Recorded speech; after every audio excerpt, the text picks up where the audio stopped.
A chaotic series opener in Boise ended in heartbreak for the Ballers last night as Max Young-Goldberg smacked a walk-off homer for the Hawks. But the sharp pangs of hunger will fuel Oakland tonight. Sharp pangs of hunger for revenge. Good evening and welcome to Memorial Stadium in Boise, Idaho, as the Oakland Ballers visit the Boise Hawks for the second of a 6-game series. I'm Nevada Cullen, and you're listening to Oakland Baseball on 860 AM The Answer and on YouTube. 14-13 last night, a crazy one.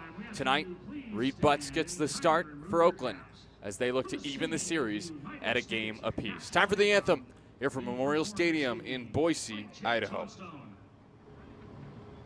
Oh, say, can you see by the dawn's early light what so proudly we hailed at the twilight's last gleaming, whose broad stripes and bright stars through the perilous fight o'er the ramparts we watched were so gallantly streaming, and the rocket's red glare, the bombs bursting in air, gave proof through the night that our flag was still there.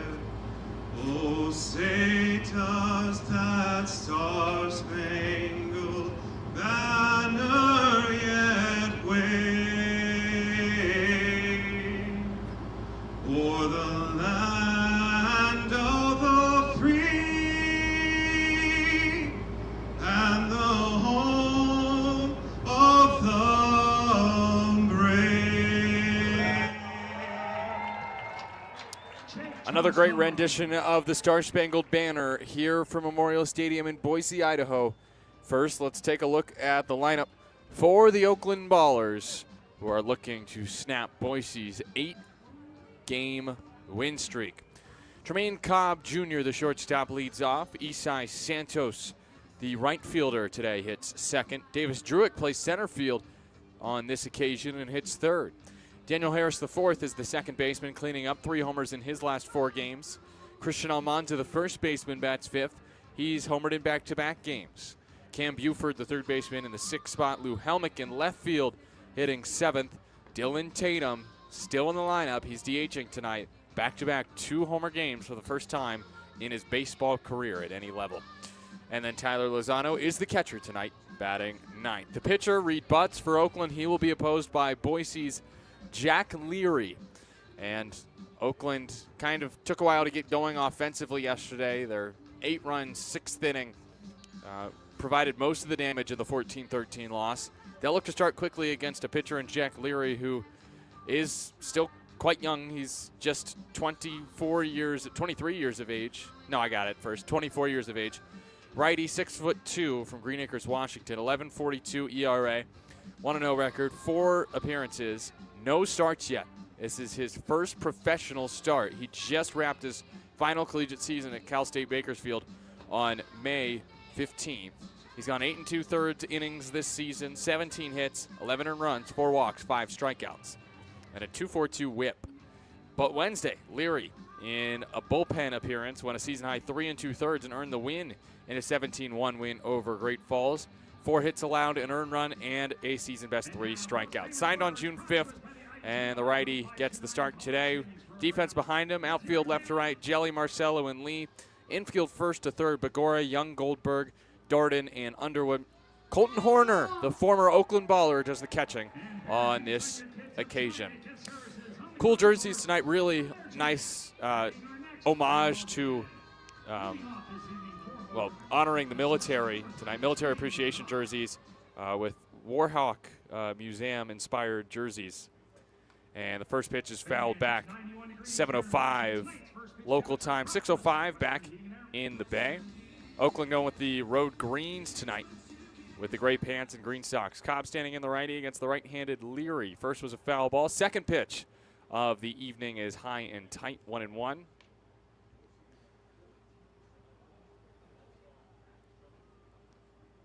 Cobb last night, just one hit. It came in his first at bat. As he lines one into left field for a base hit. Getting to it is Jelly. He whips it in quickly to hold Cobb to a single, and he has started both games of the series with a knock. Line drive to left for Trey at 105 off the bat. He got a middle breaking ball and did not miss it. Brings up Isai Santos as the Ballers offense did start pretty quickly yesterday. They got the first three on, single, walk, RBI single by Druick. Santos did not play yesterday against a lefty. And he takes the first pitch strike on the inside corner. 0-1. Santos in his 29th game, the rookie hitting .279, 19 hits, 12 RBI, 3 for 5 Sunday. Santos takes low, 1-1. That was a career high, 3 hits for Isai.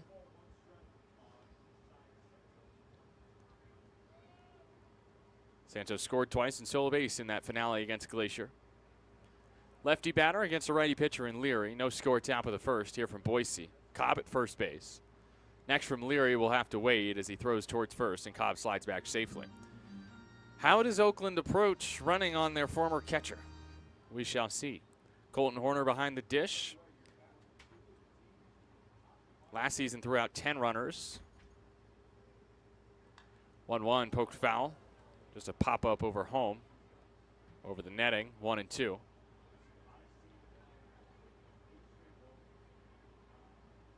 Horner just his 6th appearance of the year behind the dish for Boise after starting the season on the IL. Runners 5 of 6 against him so far this season. Santos takes high, 2-2.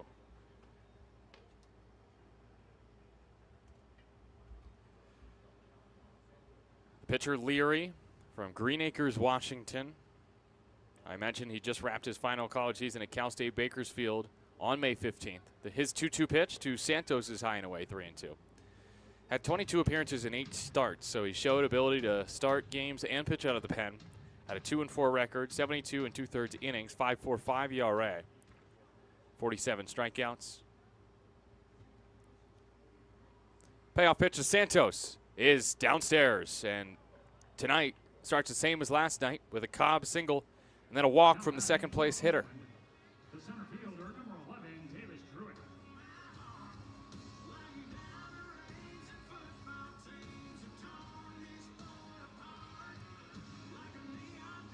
So Davis Druick is next with 2 on.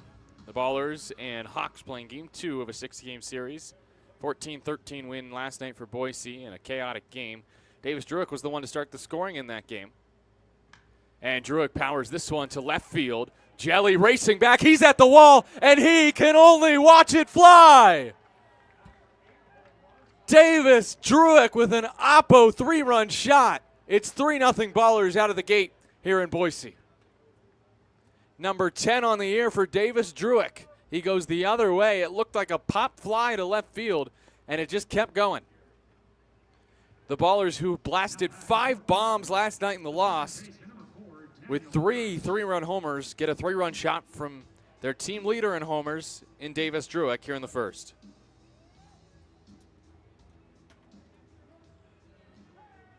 .100 off the bat. 376 feet to left. First pitch hack from Harris, and he fouls it away to the right. And the launch angle, of course, is going to stick out with that pop-up. Give it 37.5 degrees, almost 38 degrees of launch angle. Harris line drive, past second into right field. 4 straight Ballers reach to start the game.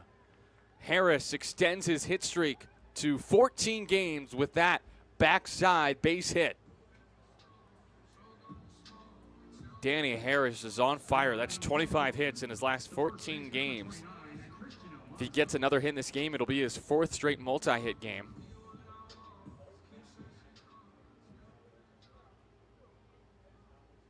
Next up, Christian Almanza. First pitch to the lefty is in, 1-0.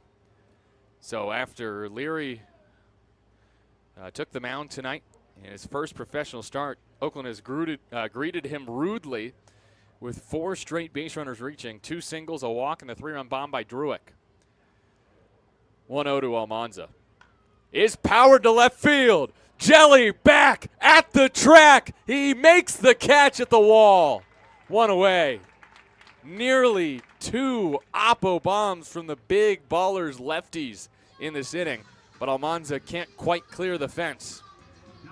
He got a high change up there from Leary and hit it 354 feet. Not quite enough to get it out to straightaway left.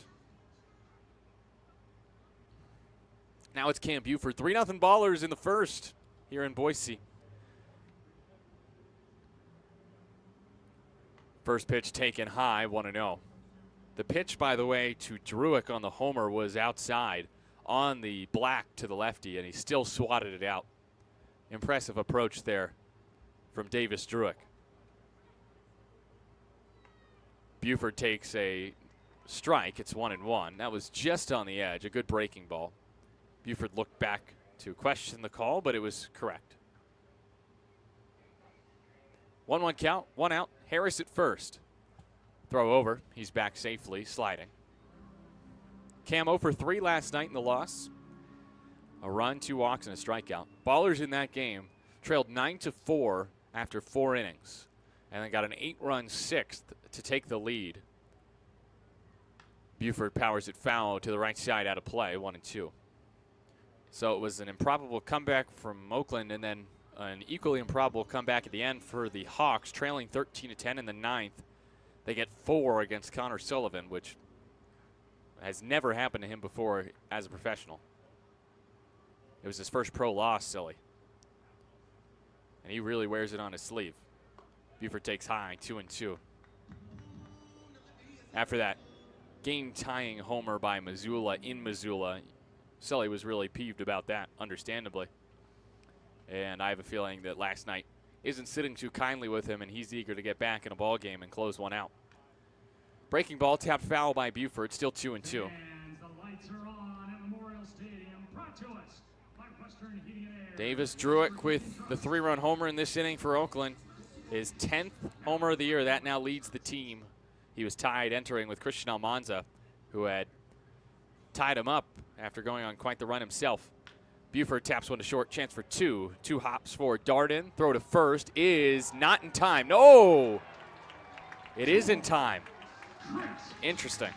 6-4-3 double play. Bang, bang play goes in Boise's favor, and that ends the first. But little run support for Reed Butts. Davis Druick with a 3-run bomb, 3 hits in the inning for Oakland, and they do not leave a runner because of the double play.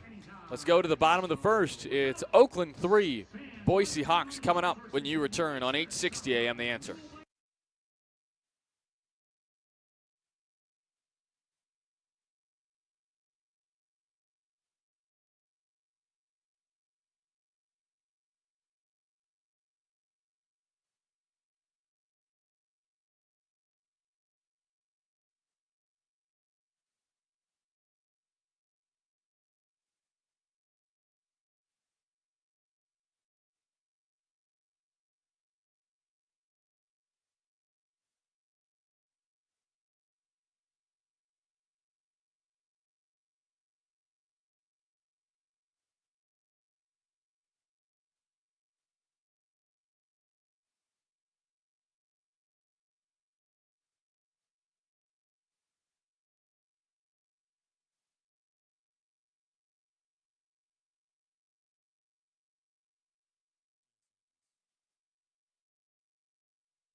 Three zip ballers in the bottom of the first because of a Davis Druick 3-run tater here in the state that is well known for potatoes. We're in Idaho. We're in Boise. Here's the Hawks lineup led by Cash Beecham. They're 20-11 this year, winners of 8 straight.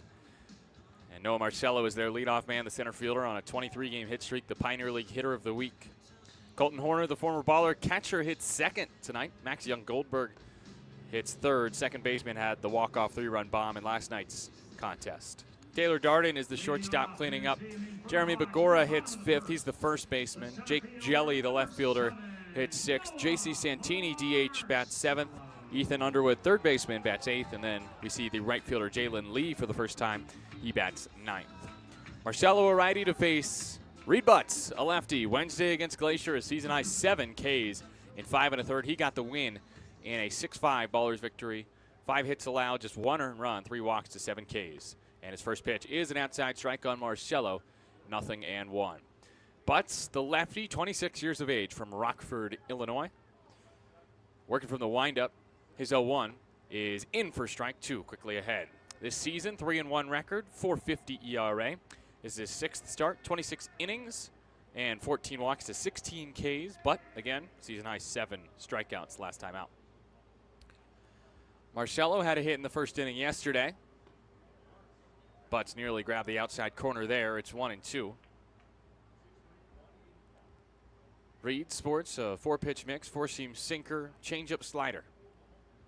His 1-2 toss is roped to left field and foul. Nice little play by, I think that was Bogo there in the pen. Yep. Adam Bogosian on a hop made a barehanded snag there. So it's still 1-2 after Marcelo was just a tad early there on a changeup from Reed. 1-2, he was late on the fastball. I don't even know how he gets a piece of these. The changeup was below the zone, then the fastball was above his head. Marcelo's not tall. He's 5'9" and just 190 pounds, but he's hitting .379 this season. And he ropes one into and out of the glove of Buford at third. No play at first. I think that's an infield hit for Marcelo, pushing his hit streak to 24 games. Buford with a high leap had it in his glove, and then it fell out of the mitt. And by the time he came down, Marcelo was almost at first base, and Buford chose not to try to throw it there and get him out.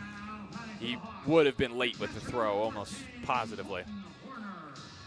So Marcelo extends his hit streak to 24 games. He did not have a hit after that last night, though. He went 1 for 5. Here is the former baller. Colton Horner takes a strike at the bottom of the zone, 0-1. If we were at Raimondi, we would call some attention, and hopefully Cole would get a standing ovation. Horner, the 27-year-old from Turlock, California, one of the Ballers' first ever players. And he rips one to left field off of his old pitcher, Reed Butts, and it's fair, almost to the corner. Marcelo on his horse. The throw from Helmig hits the cutoff man. Cobb's throw home is in time, but Marcelo slid around the tag, according to the home plate umpire. Reed Butts in his face, Aaron Miles in his face, and he will stick with his call. Now, hold on. That was actually the first base umpire that was covering. Okay, so that's what happened. The umpire shifted around. I was wondering why the home plate umpire was coming home to talk to the first base umpire. And it is a Colton Horner RBI double off of Reed Butts. Little friendly fire there. Horner, who played 36 games with the Ballers in 2024, fourth-year Pioneer League player, gets Boise on the board against Oakland here in the first. It's 3-1, and here is Max Young-Goldberg. First pitch to the lefty is called a ball outside. Angrily tapping his helmet is Tyler Lozano. He knows that's a strike. That was a horrible call from the home plate umpire. That was fully in the zone. So Oakland's 1 of 1 in their challenges tonight. And it's 0-1 on Young-Goldberg. Can't afford to fall behind him, and Reed did not. Good challenge by Tilo. 0-1 from Butts with Horner at second. Is in the dirt, 1-1. You could see the authority with which Lozano smacked his own catcher's helmet to say, not only do I think that's a strike, I know that's a strike. 3-1 Oakland, bottom of the first, still no one out. And Young-Goldberg at the plate, walk-off homer last night. Pitch from Reed. Again? Are you kidding me? That one was on the corner, but that's 2 missed calls now from this home plate umpire against Reed to Young-Goldberg. The league leader in RBI, you're going to gift him an RBI if you're squeezing Reed like that. 2-1 pitch is clocked into left field. Helmick racing back, looks up, it's off the wall. Helmick boots the baseball. Horner scores. Young Goldberg thinking 3, and he gets there.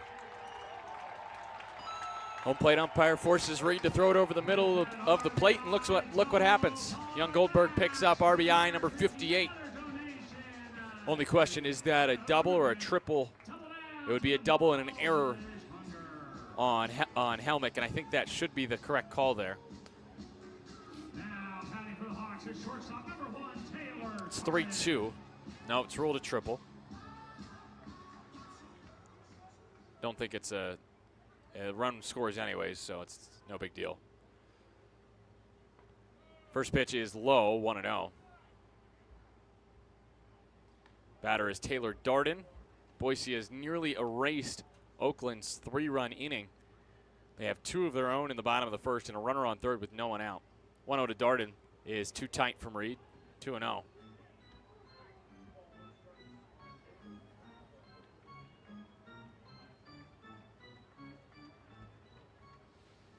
To Darden, right-handed hitter.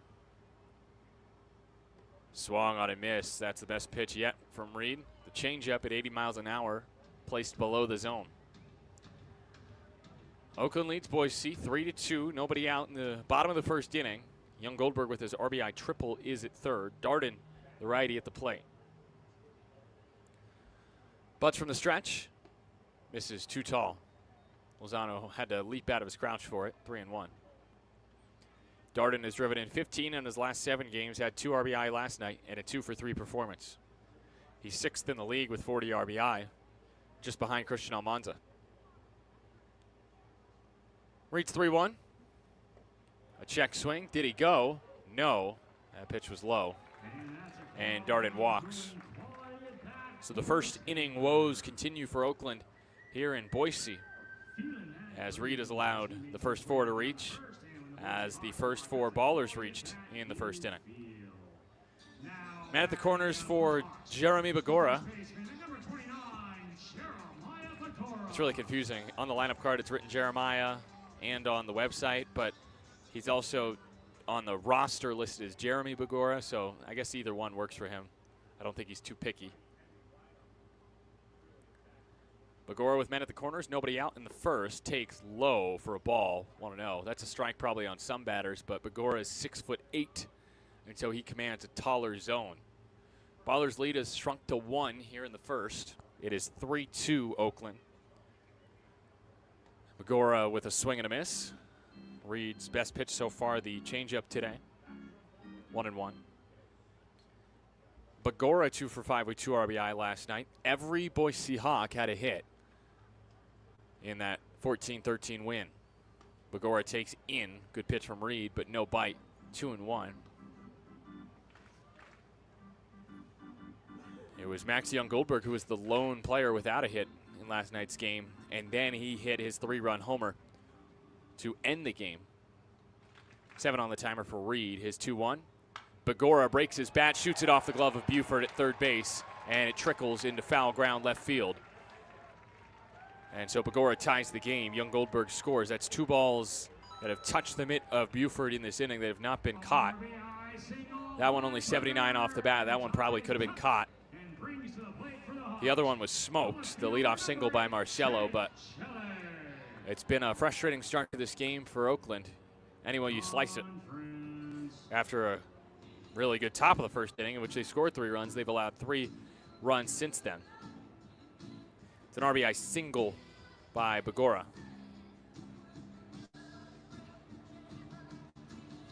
Apologies to those watching on Flow Sports. The stream is a bit glitchy.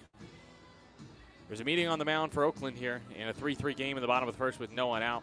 Jim Diedrich out there talking to Reed, trying to calm him down and also settle down the defense, as Boise's offense is just on fire. It's a Boise team that came in 3rd in the league in batting average and 2nd with 306 runs scored.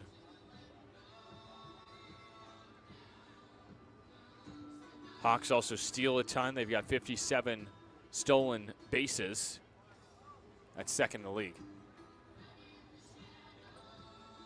Jim Diedrich messing around with the home plate umpire. Probably teasing him about his zone so far. He has missed a couple calls. But there was all laughter there. There was no hard feelings between the two. Here is Jake Jelly, who was a thorn in Oakland's side in the ball game last night. First pitch to him is a swing and a miss, 0-1. Nobody out. First and second for Boise. They've tied it 3-3 in the bottom of the first. Jelly last night, 2 homers, his second 2-homer game of the year. He's on a 7-game hit streak, the 24-year-old from East Grand Forks, Minnesota. 0-1 toss. Swing and a miss late on the fastball, 0-2. Jelly was college teammates with Chewy at D2 Minnesota Crookston for 4 years. They're from the same hometown. Chewy on the North Dakota side of Grand Forks. Jake on the east side in Minnesota. 0-2. Swing and a miss. Butts gets the K. That's a huge first strikeout, using the changeup there to set down Jelly, 1 away. Now a double play against Oakland out of the inning. And J.C. Santini did ground into 1 of 3 double plays turned by the Ballers last night. That helped limit the damage for Oakland in what could have been a blowout. Ended up coming back and losing in walk-off fashion. They could use a double play here to keep this game tied. Darden at second, Begora at first. The batter is J.C. Santini. First toss to the righty. Inside, ball 1. 3-3, Boise and Oakland. Bottom of the first from Memorial Stadium in Boise, Idaho. First trip to Boise ever for the Oakland Ballers. Hack and a miss. 1-1. Another great changeup from Reed. He's throwing a ton of those change pieces, and he's getting a lot of swing and miss from it now against the bottom of this lineup. Santini, a .318 hitter. Even in the 7 spot, you can see production from this Boise team. 1-1 from Reed. He kicks and fires and gets a ground ball right back to him. Butts to second for 1. Throw to first in time. Butts pump faked. Knew he had time. Made sure to throw a perfect throw to first and gets Santini to ground into his second double play in as many days to start this series. So Boise gets the first 5 on, but Butts keeps it tied with that twin killing. Let's go to the second. 3-3, Oakland and Boise. Got another good one on our hands from Memorial Stadium. On 860 AM, The Answer.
Heffernan Insurance Brokers has been helping people make smart decisions since day one, offering business insurance, personal home and auto, employee benefits, and retirement and wealth management. Make a smart decision for your business or family today.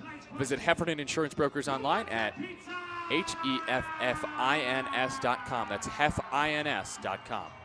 I'm Nevada Cullen. Chris Dorr is back in our 860 AM The Answer studios, and the score is tied at 3.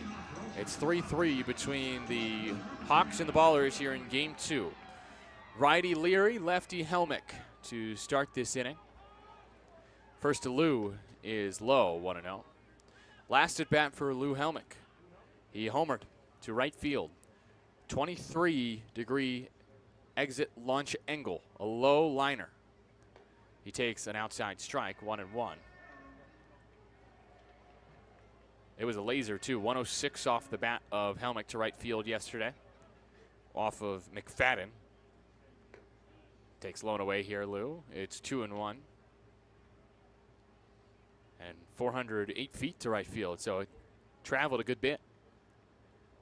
2-1 toss. Lou hits it off of himself. McFadden giving up the homer to Lou last night. A lefty. So left on left homer for Lou.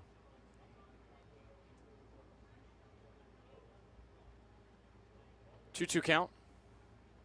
Next from Leary is just rolled over to first and fielded by Bagora, who beats Helmick to the bag, 1 away. So Leary, who led on the first 4 in the first inning, gets a first batter out here in the second.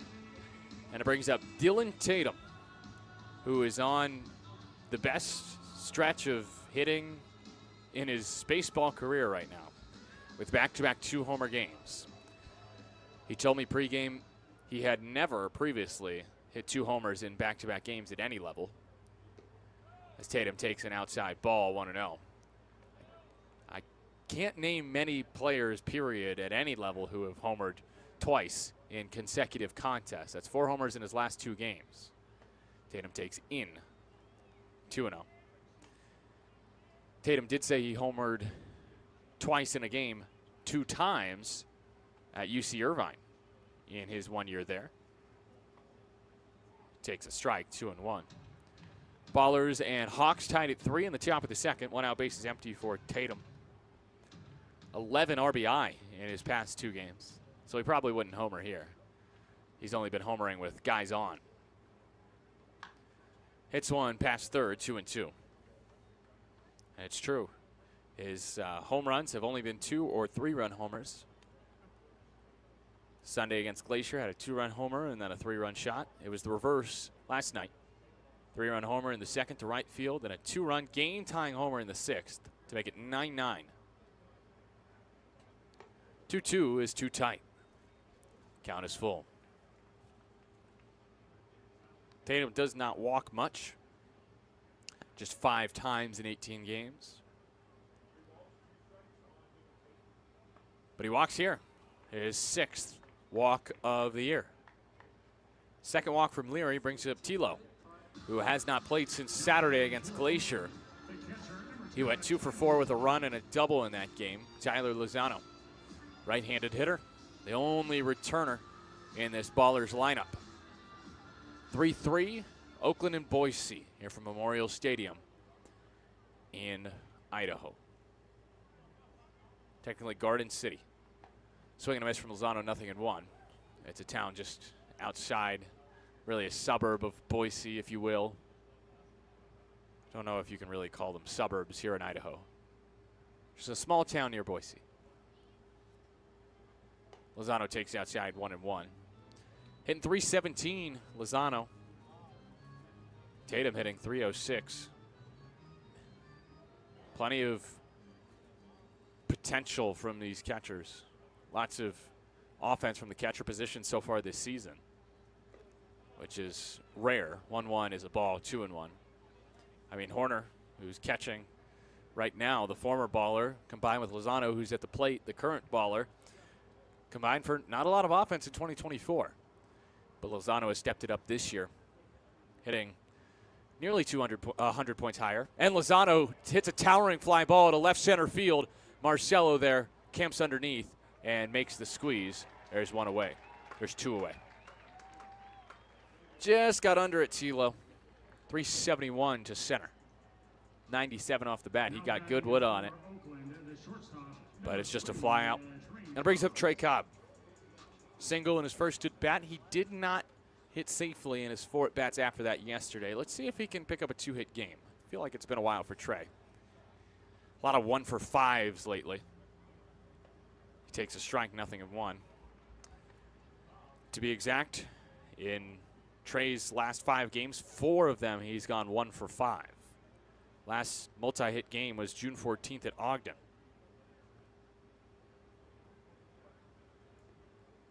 And he rockets one to center field. Marcelo giving chase. He won't get there. Tatum on his horse gets the wave. The throw in towards the cutoff man. No, there is a throw home, but it's not nearly in time. Tatum scores from first on a Trey Cobb RBI double to center. Ballers lead 4-3 on Cobb's go-ahead two-bagger. And there is that first multi-hit game in more than a week. Trey Cobb, his 12th two-hit performance of the year. I'm not going to take credit for that, but all I'll say is that's broadcaster's jinx in a positive manner to a T. Cobb smacked that ball, too. 107 off the bat. Really high exit velos in the series so far for Oakland. That was 378 feet. And plenty enough to get out of the reach of Marcelo. Cobb with his 16th RBI of the year. Brings up Isai Santos, runner in scoring position with 2 outs for the Ballers, leading 4-3 in the top of the second. Santos, first time up, walked and then scored on the Davis Druick 3-run tater.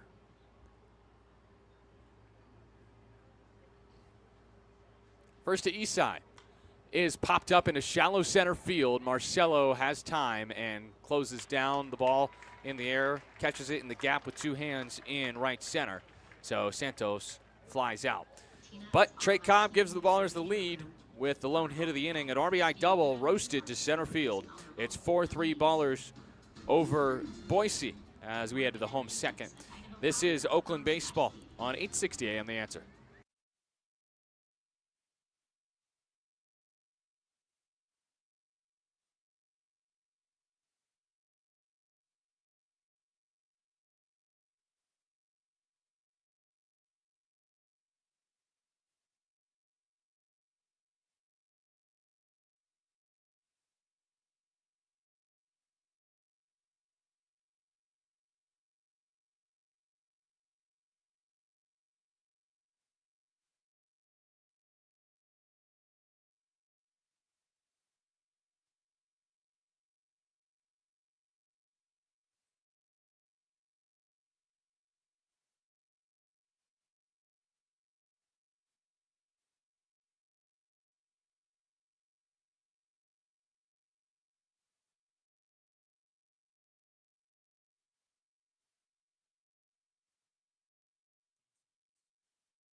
(4-3) Oakland leads Boise here in the bottom of the second inning on June 25th, 2025.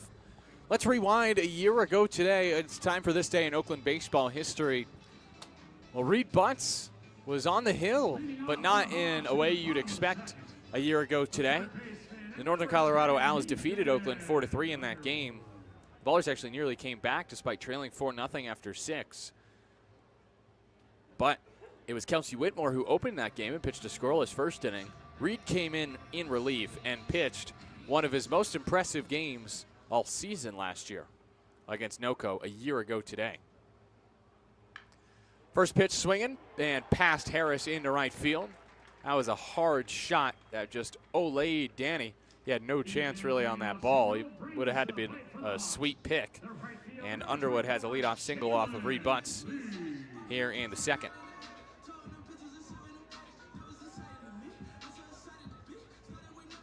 Next, it's Jalen Lee, the 9-hitter. Again, this day in Oakland baseball history, Reed Butts was on the mound in relief, 6 2/3. Pitched almost 7 innings in relief for the Ballers.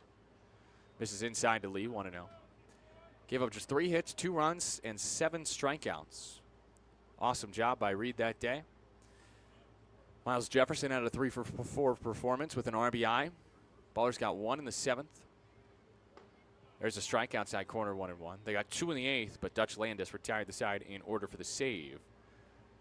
It's okay. Oakland would have some success against NOCO later in the season.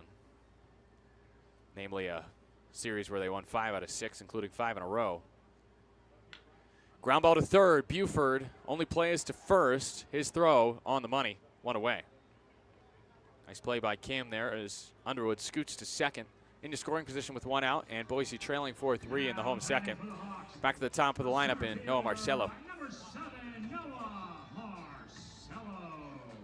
So one time through the lineup for Reed, it's just 1 strikeout and 3 runs allowed, 4 hits. Hoping the second time around is better. Reed, like Zach St. Pierre, is a pitcher who just gets better as the game goes along. Marcelo takes a strike, 0-1. 1 out runner on second for Boise. Oakland leads 4-3 in the home second. Marcelo, the Pioneer League hitter of the week, because in the series last week against Great Falls, he hit .615. Fouls that back, 0-2. It was 16 for 26, 11 RBI, 6 doubles, and a homer. So Marcelo up to .379 on the season in terms of batting average. He's tied for second in the Pioneer League with 53 hits and second with 47 runs scored. He's also driven in 30. He's trying to tie this game here, the right-handed hitter, with a runner at second and Underwood and 1 out. Pitch from Reed is hit high in the sky to left field. Helmick starts in, stops, makes the catch. 2 down. So Marcelo is retired. Now it is the former baller Colton Horner trying to tie the game. He had the big RBI double off of Reed in the first inning, blasted it to left field. Horner for Oakland last year had 7 doubles and 2 home runs. Righty hitter, even stance, holds the bat on the shoulder, awaiting the first from Reed. It bounces into Tilo. Throw to third is, oh no, into left field. Lozano just threw in a run. So it's a wild pitch and then an error. It's tied at 4.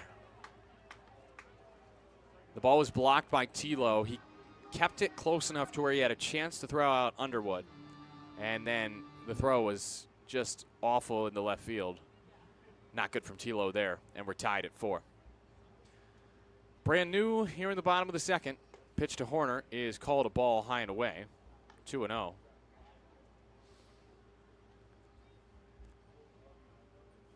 Horner and Tilo got to talk before the game for a little while. That was nice to see those two catch up.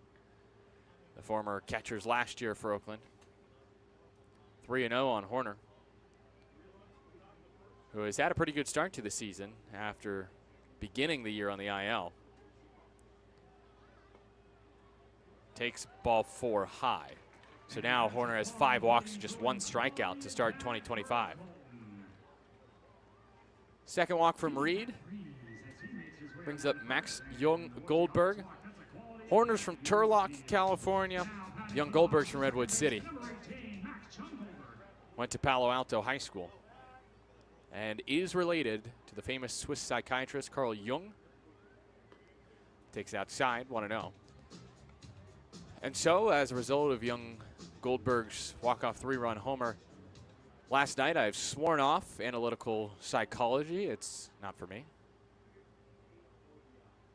1-0 pitch. Early hack and a miss, 1-1.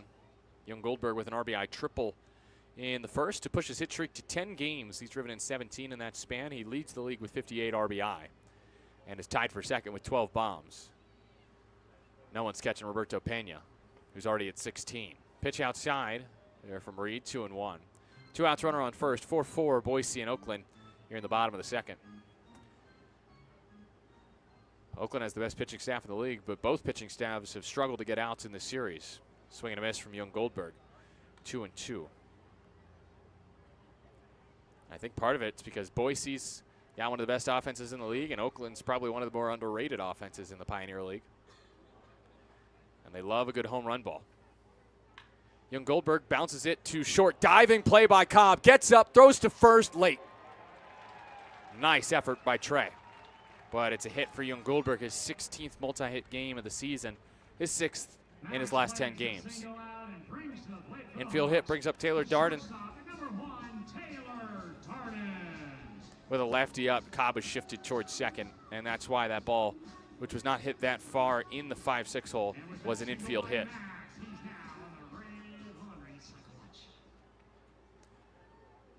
Taylor Darden at the plate, a walk his first time. 2 outs, 2 on for Boise. First pitch, high, called a ball, challenged by Tilo, and unfortunately for him, that just missed the top of the zone. That is Oakland's second challenge. Tilo's got to be really frustrated with himself after giving Boise a run in this inning, throwing the ball away.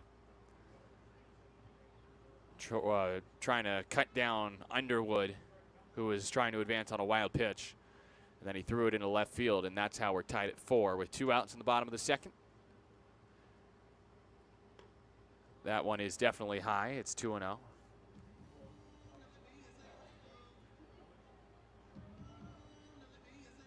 Darden out of nowhere has become one of the best hitters in this lineup for Boise. Fouled back to the screen, 2-1. He was playing in the Pecos League last year. A very good player for the Alpine Cowboys, one of the best teams in the Pecos League in 2024. He hit .422, 70 hits, 44 RBI, 12 doubles, 6 homers. Came with his former manager, Sean Persky, who's now the hitting coach for Boise. That ball ripped past third into left field. Lou Helmick gets to it. The wave is put on. The throw in is cut off by Buford. And I think the throw is going up the line towards first. It was not a great throw home from Helmick, and the run scores. It's an RBI knock for Taylor Darden, and Boise leads for the first time. It's 5-4.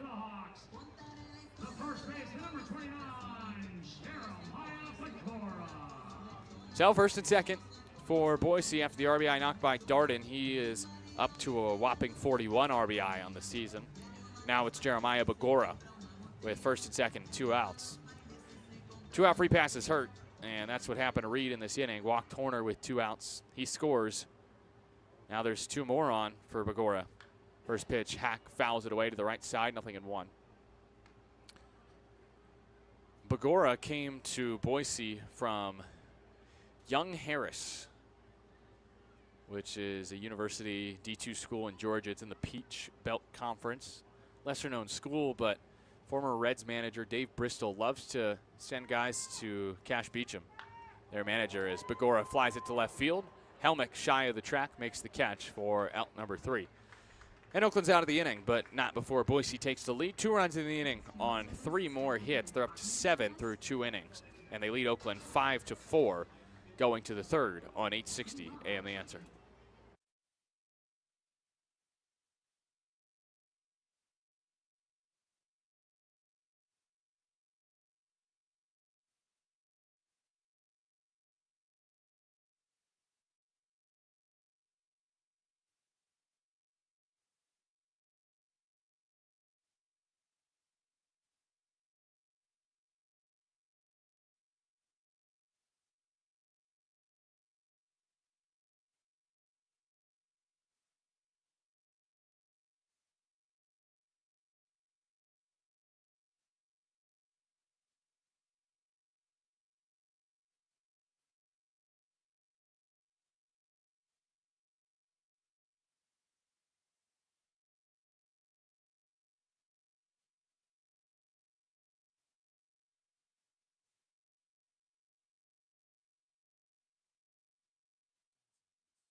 District Council 16 Painters and Allied Trades represent the best in the business. Painters, drywall finishers, glazers, and floor coverers, proudly serving Northern California and Nevada.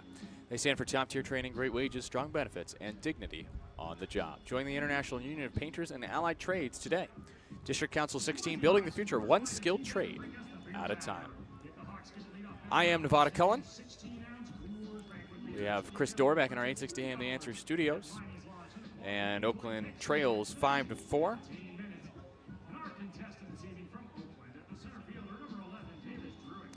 So Boise up by 1 after 2 innings of play. It's a similar start to the one we had last night, in which Oakland also trailed 7-4 after 2.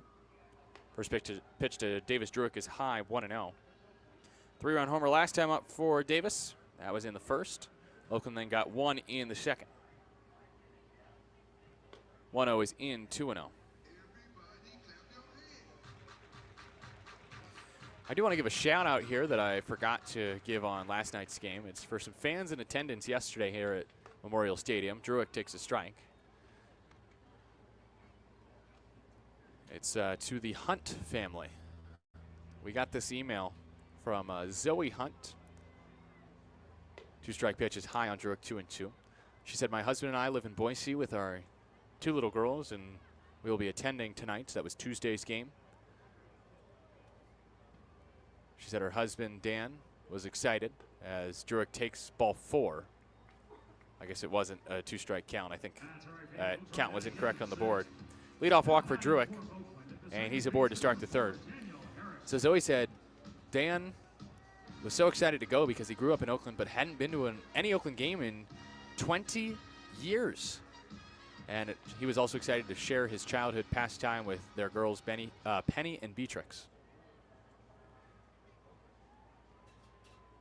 First to Danny Harris, is outside for a strike, 0-1. And I'm very glad they got to the game last night. I went to look for them pre-game, but they were not there quite yet.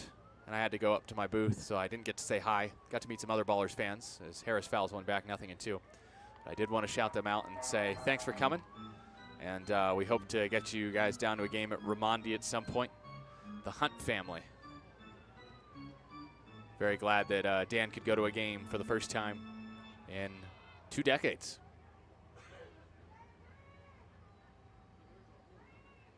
Harris takes high, 1-2. 5-4, Oakland trails, top of the 3rd. Nobody out. Druick at first base. 2 strikes on Harris, who first time up singled through the right side past the sliding Max Young Goldberg. And Harris rips one into left center field. Marcelo, the center fielder, makes the catch. 1 away.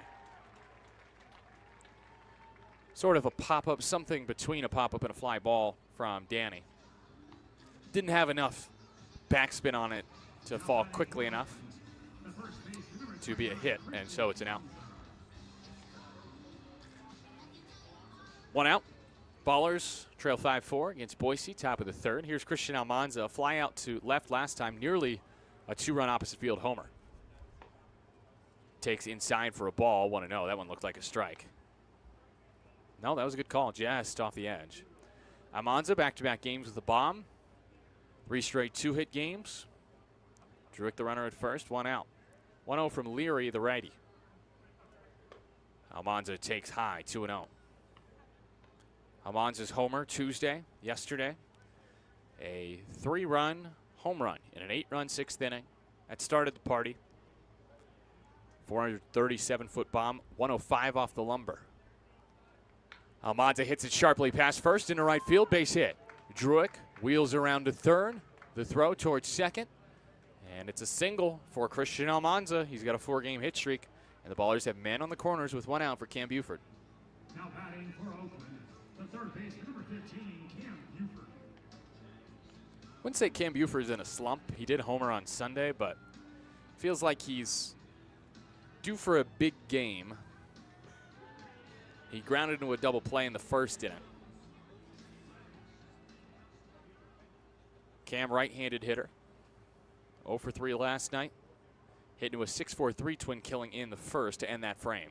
Time called as Leary disengages. 5-4, Boise leads Oakland, but the tying run is at 3rd in Druick.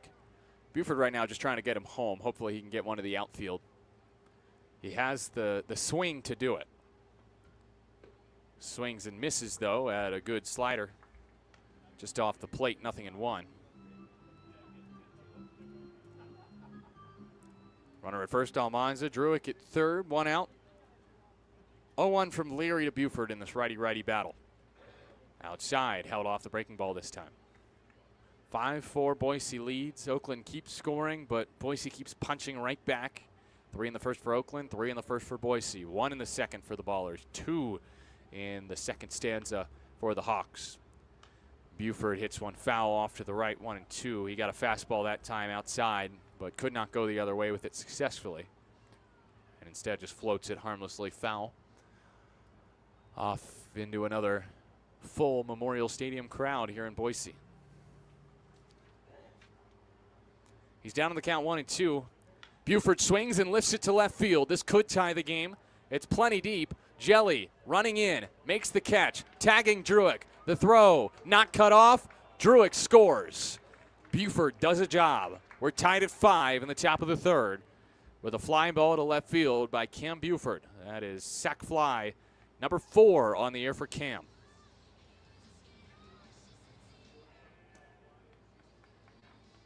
Ballers will absolutely take that. If you think the home plate umpire's doing a great job cleaning home plate, you ought to see how Stanley Steamer can clean your Lou Helmick is next. 5-5 game. Ballers have tied it in the top of the third. Runs not exactly at a premium tonight. Feels like Oprah Winfrey's here saying, you get a run, you get a run, everyone gets a run. Lou Helmick tries to check his swing, can't hold up at a pitch in the dirt, 0-1. Helmick grounded out to first to lead off the second inning. This is his second at bat tonight. His second at bat yesterday resulted in a home run. Runner at first, still Almanza with 2 outs. 5-5 game, top of the third, Boise and Oakland. Helmick takes a strike, outer half, 0-2.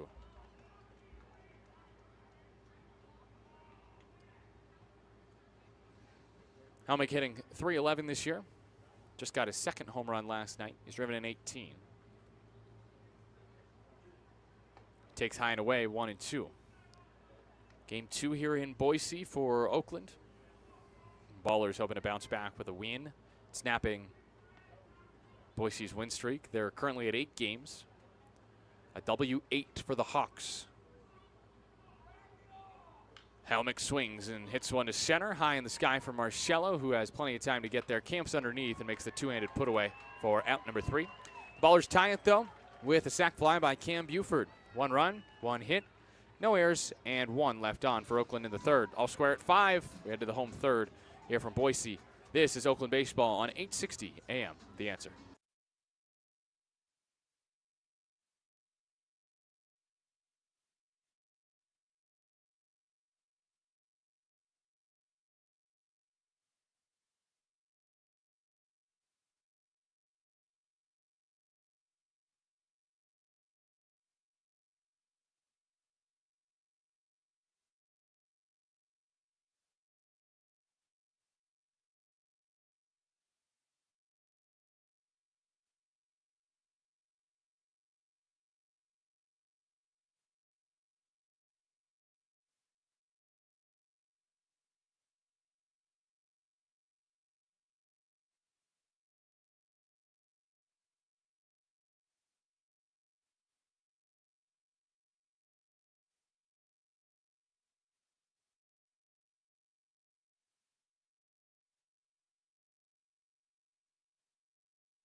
Five game, bottom of the third. Reed Butts hoping to post the first 0 for either team tonight. And the Ballers and Hawks are tied at 5 in the bottom of the third. And because I'm Nevada Cullen and I love food, it's time for culinary curiosities here in the bottom of the third. And, well, I had one culinary curiosity really strike me once I got here to Boise. How do potatoes taste in Idaho? The russet potato is a type of potato that is large with dark brown skin and few eyes. Flesh is white, dry, soft, and mealy, suitable for baking, mashing, and French fries. And the first pitch is launched to left field. Lou Helmick takes a couple steps back and is there. There is 1 down as Jelly flies out. Base is empty for the Boise Hawks in the bottom of the third. 5-5 game between Oakland and Boise. The name Idaho potato is trademarked by the Idaho Potato Commission. Only potatoes grown in the state of Idaho can legally be referred to by that name. And I finally got to try an Idaho potato in Idaho today when I got some French fries from the concession stand with some fry sauce. And let me tell you, first pitch is low and away, 1-0 on Santini, grounded into a double play last time. These French fries were some of the better, or no, I'm going to say it, well, some of the best I've had. Check swing, did he offer? No. It's 2-0. That pitch just missed the low outside corner. James Harris does not like the call over at first. Shouting from the dugout. How do I describe these fries? Fresh is a good way to put it. You could tell they were fresh potatoes. Pop up right side, foul ground. Christian Almanza, does he have room? Lozano communicating, he's out of room. Still now just 2-1 after that foul ball on Santini. I gave one to Daryl Buggs, another to Isai Santos to try, and I think that was the comment from Buggs was, yeah, this tastes like real potato. Nice crispy exterior with a soft inside, served with a generous amount of fry sauce. And yeah, that's one of the better stadium eats. I really enjoyed it. I'm going to give those fries just, I don't know, 10 out of 10. I'm a simple man. I like me some French fries. 2-1 is at the top of the zone, just above the zone, 3-1.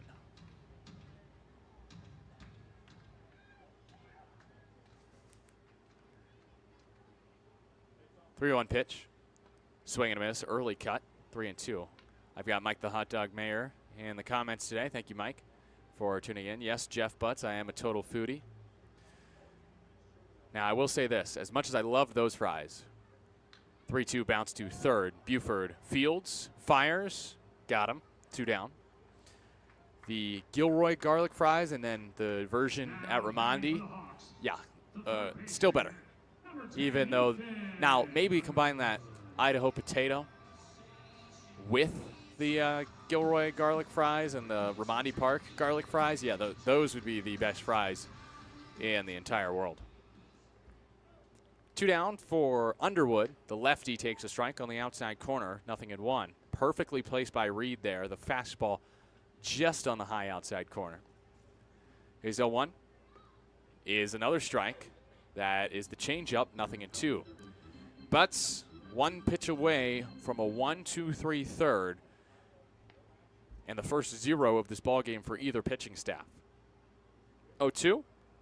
Grounded towards second. Harris over in the 3-4 hole on the outfield grass. Makes the play for out number 3. So Reed gets a 1-2-3 frame. And we are brand new going to the 4th. 5-5 between the Ballers and the Hawks here on 860 AM The Answer.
Boise to the pen in the 4th in a tie game, 5-5.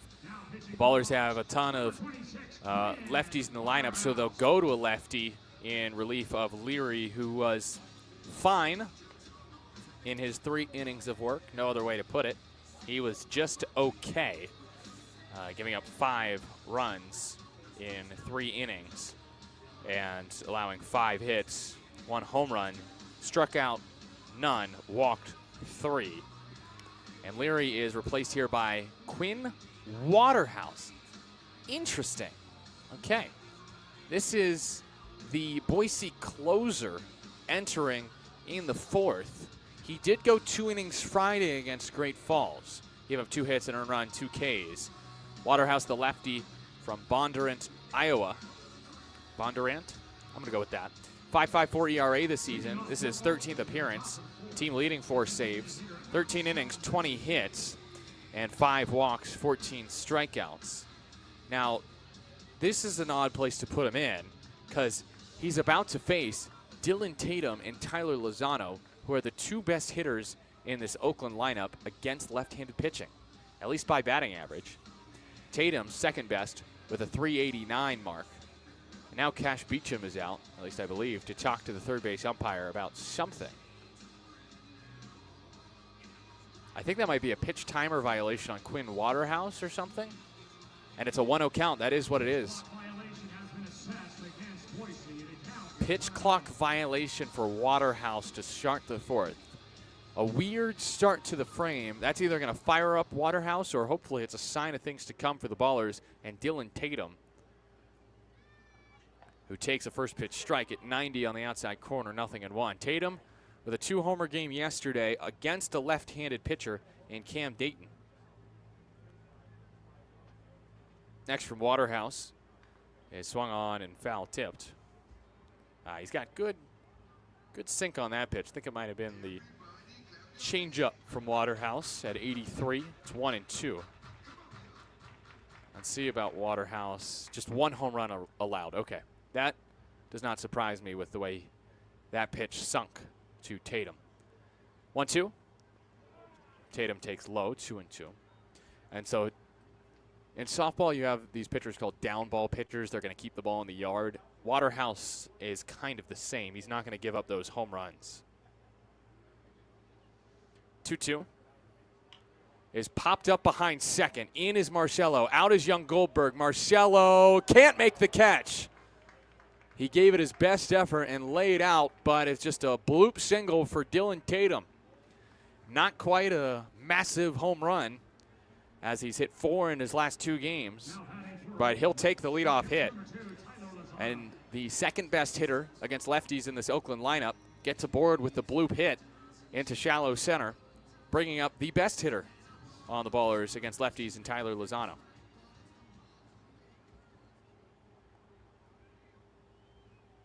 First pitch is in for a strike, 0-1.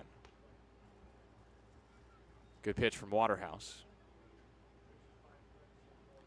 5-5 game, top of the fourth, Boise and Oakland. Runner at first is Tatum, 0-1.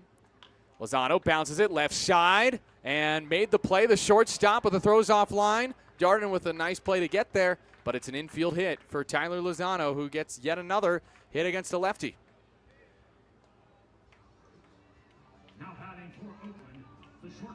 I mean, you look at Lozano's track record against lefties. He said the last 2 years he's hit better than 400 against left-handed pitchers, and so it's no surprise that he and Tatum both get hits against a lefty in Waterhouse. Next up is Trey Cobb, who already has a 2-hit game. Cobb takes low for a strike. He did not like that call. He challenges. It's granted, and he's right. That's a ball below the zone. It is a ball. Oakland is now down to just 3 challenges. Either way you slice it early in this one. They need to probably hold off on challenging for a while unless they really need to, out of necessity. Cobb takes inside. That's ball 2, so now it's 2-0. That was a good spot, though, from Trey to use it. Lozano, by the way, his 11th hit against a lefty. Came in hitting .435 against left-handed pitchers. By far the best on the team. Cobb hacking a miss at a pitch below the zone. The changeup from Waterhouse. It's 2-1. Cobb did not have a multi-hit game since June 14th. 11 days later, he's got 2 hits. Those came in the first 2 innings. Cobb takes outside. Hitters count 3-1. So Waterhouse, who's one of Boise's best relievers, has 4 saves, gets put in early in this game for Leary. Cobb bounces it left side. It's booted. Underwood collects, throws to first. Not in time. Bases full for the Ballers here in the 4th. And for the meat of this order, too. First up will be Isai Santos with the bases loaded. He'll get a chance lefty on lefty.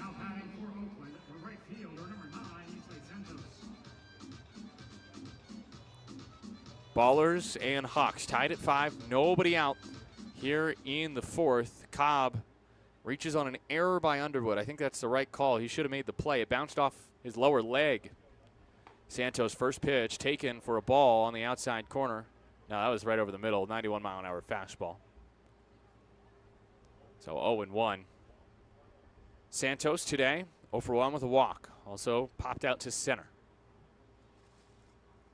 Santos flies it to left. Is it fair? Yes, it is. One hop off the wall. 2 runs are in. Cobb had a great read. He coasts into third base, and Isai Santos coasts into second with a 2-run double off a lefty. Isai Santos up to 14 RBI on the year. After a 3 for 5 performance Sunday, gets his first hit of this game, putting the Ballers ahead 7-5. That ball was hooking. The lefty Santos going the other way to left field, and I was not sure whether it would stay fair or not. The answer, yes. It hooked just inside the line and then thumped off the green wall. Davis Druick next, nearly hit by the first pitch he sees, 1-0. Quinn Waterhouse roughed up a bit here in this inning. Infield shaded in. Not playing on the grass, though, against Druick, who has a 3-run homer and a walk today. First base is open. Druick swings and lines it to left field, fading foul. Just past the Ballers bullpen, rolls on that clay mound out there. It's 1-1 on Druick. Too bad the bases aren't loaded for Davis. He's 2 for 3 this year with the bases juiced. Ballers, honestly, a really good hitting team with the bases loaded. Santos with that 2-run double with the bases jammed to put the Ballers up 7-5. Druick with a late hack at the fastball. It's 1-2. No action in the Boise pen. This is still Waterhouse's inning, despite the first 4 reaching for Oakland. 7-5, Ballers lead, top of the 4th, nobody out, 2nd and 3rd, Cobb and Santos. Druick takes in the dirt, important stop from the former Baller, Colton Horner. 2-2.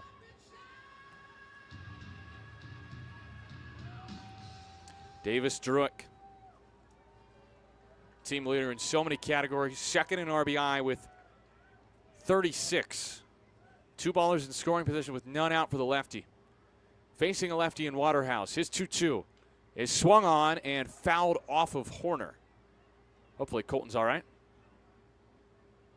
Home plate umpire will give him time, and that gives Druick time to reset. And for us to reset the situation here. 7-5, Ballers lead. It is their 3rd separate lead of this game. They led 3-0, 4-3, and now 7-5, and we're still in the 4th inning. Tatum and Lozano singled. Tatum's a pop-up single into center. Lozano, an infield hit. Cobb reached on an error. Then Santos had the big blow, a 2-run double. So 2 in scoring position, none out. 2-2 toss from Waterhouse is outside, ball 3.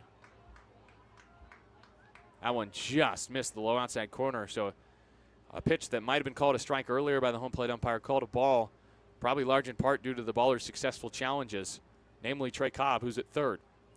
Payoff toss is too tall, and Druick works the walk.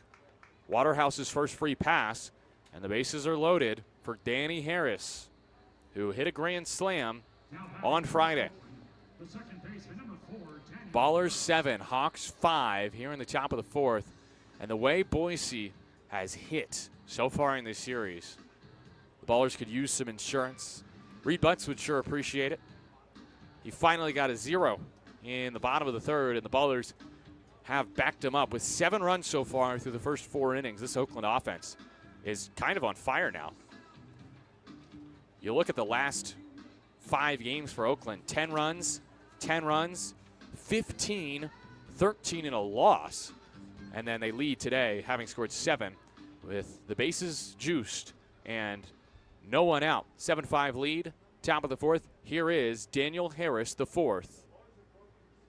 First pitch hack blasted into and out of the mid of the 3rd baseman. Throw to first is late. Infield hit for Danny. 8-5. He's now 4 for 4 this year with the bases loaded. That was a rifle shot, 105 off the glove of Underwood. And each runner moves up a base. I think Underwood's best play was to just try to get the runner at 3rd, which was Santos. Next up, Christian Almanza. Base is still full. First pitch hack, he's late. 0-1. 8-5 Oakland with a 3 spot here in the fourth. They still have no outs in this inning. They had an 8-run inning yesterday. Almanza takes outside, called a strike. 0-2.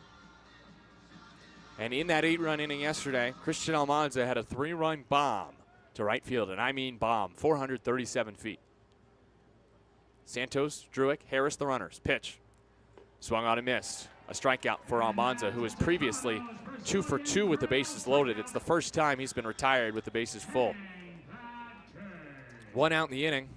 Now it's Cam Buford, who got it done last time with a sac fly. Ballers would like more than that here, but they'd sure take a sac fly. It would give them a 9-5 lead. As of now, 8-5, bases loaded, still just 1 out in the inning after the strikeout of Almanza. First pitch in the dirt, Horner saves the run, 1-0. Buford with 20 RBI, make that 21 after his sac fly in the third. He's 0 for 1 today, also hit into a double play. That's what Boise wants. Darden and Young Goldberg, the middle infielder's back. The whole infield really is back.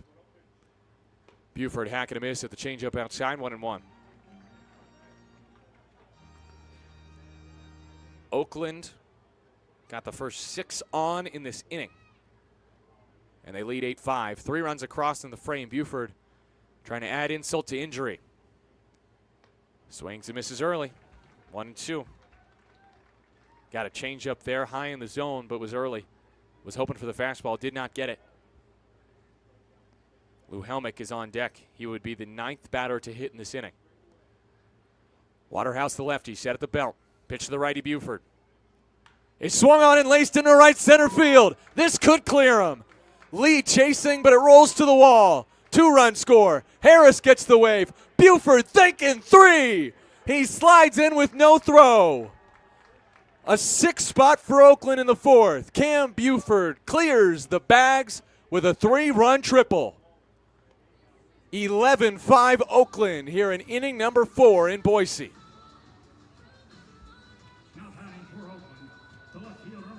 What a huge hit for Cam Buford. He's now driven in a career high 4 runs in just 4 innings.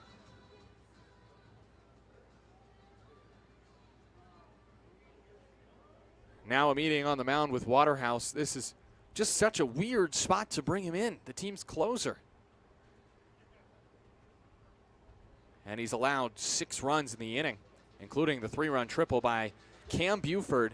His first career triple. He's got a great blend of power and speed. That was 106 off the bat of Buford. An absolute rocket.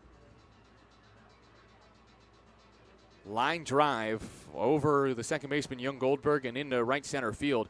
Because it was stung with such ferocity, it rolled to the wall and emptied the bags. Santos, Druick, and Harris all scored. Ballers have hung 11 on Boise through just 4 innings. Lou Helmick is next, trying to bring in Buford from third. First pitch hack roped into left center field, and home comes Cam. Lou Helmick with the RBI knock, his first hit of the game. It's 7th heaven for Oakland in the fourth. 12-5 Ballers lead. And they hit around in the frame. This is a team that got their hearts broken last night. And Aaron Miles on the bus ride home or to the hotel after the game said, let's beat them tomorrow. Well, the team has responded in a big way offensively. First pitch high on Tatum, 1-0. He started this inning with a lucky bloop single into right center field. He scored twice. He takes in the dirt 2-0. Now there's action in the bullpen. My guess is this would be Highland Hall, who started last Wednesday's game for Boise. Nope, this is not. This is Locklear. Jeremiah Locklear? Yep. Tatum with a line drive to second, and just ran into a double play. But don't let that sour the inning, because the Ballers scored 7 in the frame to bout to a 12-5 lead. Heading to the bottom of the fourth, some run support for Reed Butts here from Boise. It's 12-5 Oakland over the Hawks here from Memorial Stadium on 860 AM The Answer.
Bottom of the fourth, Oakland leads Boise 12-5. 7 runs on 5 hits and an error in the top of the fourth to help Reed Butts' cause after Reed retired the side in order in the third.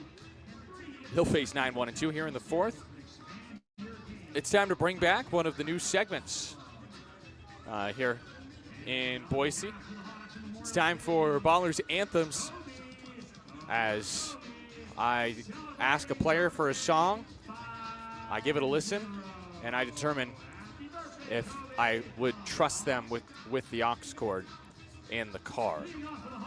And today, the honor goes to Gabe Tanner, who pitched 2 2/3 of excellent baseball yesterday in the comeback effort. Oakland would lose 13-4. They're trying to avenge that today. They lead 12-5, hanging a 7 spot in the fourth. Lee, the righty, against Butts, the lefty. And the first pitch is in, ball 1. Gabe Tanner, he's a hip-hop guy, rap, reggae. And the 1-0 pitch is just off the outside corner, 2-0. Gabe recommended that I listen to What's the Use by Mac Miller. Now, I know Mac Miller was incredible. 2-0 is a ball, 3-0. But I never listened to his music when he was alive. Sadly, he is no longer with us, but he is really regarded very highly for his music by many, many people in the music industry. 3-1 now after a strike is fired in. So I'm glad that Gabe gave me Mac to listen to. And let me tell you, What's the Use? Man, 3-1, hack and a miss. Nice pitch from Reed. 3-2. I mean, that's a great song. 5 out of 5, 5 stars, easy. I mean, I can get down to this song. It's got a great beat. Lyrics are good. It's got everything you'd want. 3-2 bounces in, and walking is Lee. He'll put on a hard 90 to first, but Lozano throws it back to Butts quickly. Leadoff walk for Boise brings up Noah Marcello. The leadoff man. Marcello 1 for 2 in this game. So Gabe Tanner, you gave me Mac Miller to listen to. You got me hooked. You can absolutely get the aux. Rest in paradise, Mac Miller. You'll hear Gabe talk about Mac Miller and his love for his music and recommend that song to me. If you listen to Beescast this week or watch it on YouTube, it'll release later in the week. First pitch, a ball high to Marcello.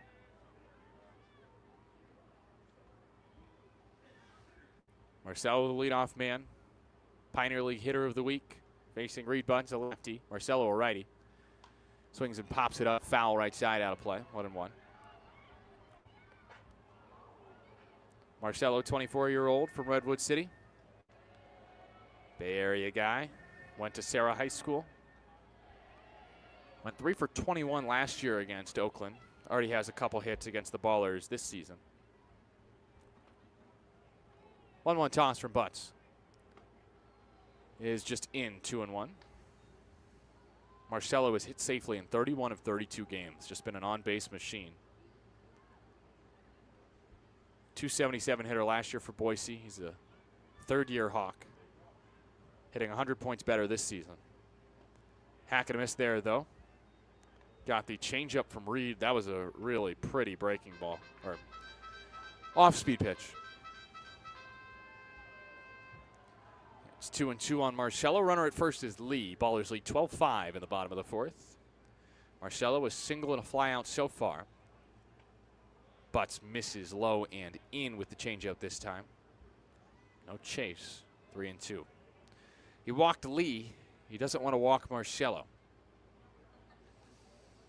The righty Marcello wearing red New Balance cleats, dancing around in the box, waggling the bat quickly. And blasts one to left field. Helmick running it down. It's over his head. Hops off the wall. He picks it up, gets it in quickly. Stopping at third is Lee. And Marcello has another multi-hit game that's 17 on the year and double number 14, which is the most in the Pioneer League.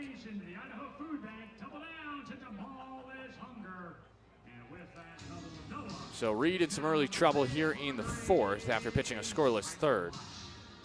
Brings up Colton Horner. His former catcher has reached twice against him with an RBI double and a walk. That was 108 off the bat of Marcello. Just stung it over Helmick's head. He had no chance to track it down. First to Colton Horner is in 1-0. Can Reed get over the mental hurdle of facing his former catcher who knows his pitches, knows how his tendencies. He used to call his pitches. And he lines one to second. Harris with a nice snag for out number one, robbing Horner of an RBI hit. Hit it on the nose, 96 off the bat, and that'll play for the Ballers. One out with two in scoring position in the bottom of the fourth. It's time for Max Young Goldberg. Young Goldberg, already 2 hits in the game, RBI triple and a single. First toss outside, 1-0. 12-5 Ballers lead, bottom of the fourth inning. They've only been able to keep Boise off the board in 1 inning so far in the first 3. Here we are in the fourth, Ballers up 7, but Boise with 2 in scoring position. And Young Goldberg will get at least 1 home as Cobb goes to first with the ground ball and gets the out. 6-3 RBI for Young Goldberg, number 59 on the year. He's almost to 60. And Marcello stays at second. Lee scores on the RBI ground out. So far, so good for Reed after back-to-back batters reach with a walk and a double. If only 1 run scores in the inning, that's a huge win for Reed Butts. Brings up Taylor Darden, though, who has reached twice, walking an RBI single. 12-6 Ballers lead in the bottom of the fourth. First to Darden, the righty, is an inside ball at 88. Almost a strike, 1-0, just missed the edge there. 12-6 Ballers advantage in the bottom of the fourth. 2 outs, runner on second is Marcello. 1-0 toss. In there, strike 1.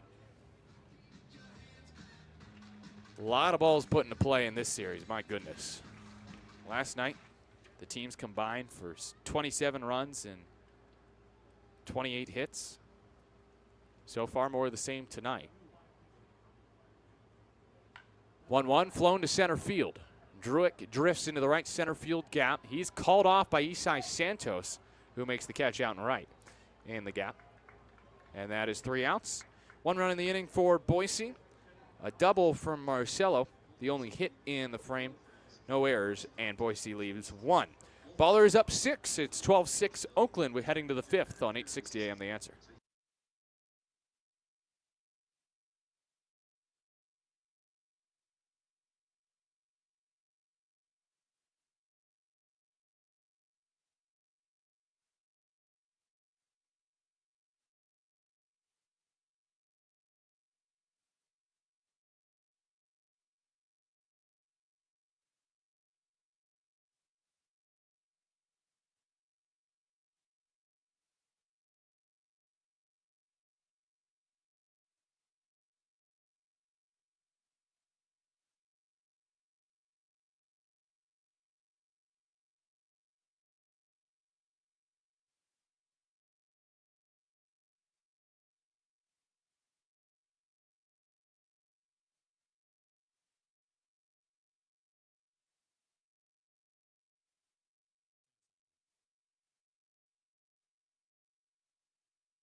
New pitcher for Boise in the top of the 5th. It's Jeremiah Locklear, a lefty, entering. Locklear, 15.95 ERA in 6 appearances, 1 start, 1 save, 7 1/3 innings, 12 hits, 13 earned runs, 3 walks, and 6 strikeouts. Pitched a third of an inning Saturday against Great Falls, gave up a hit, 2 earned runs, and a homer, signed on June 2nd. 24-year-old from Pembroke, North Carolina. He pitched at NAIA Georgia Gwinnett. And he'll face 9-1-2 here in the top of the 5th. Oakland up 12-6, replacing Quinn Waterhouse, who goes just an inning, 6 hits, 7 runs, 6 earned, a walk, and a strikeout. So I'm going to do something that I don't know if I'm allowed to do. Sorry, Tyler Peterson, I'm doing it anyway. It's time for the question on the answer. That's right. We're bringing it on the road just for today. Because I enjoyed some delicious French fries, I want to ask you, listening on YouTube, what's your favorite way to consume a potato? Maybe an Idaho potato. French fries, chips, baked, mashed. I want to know what and why. As Lozano takes a strike, 0-1.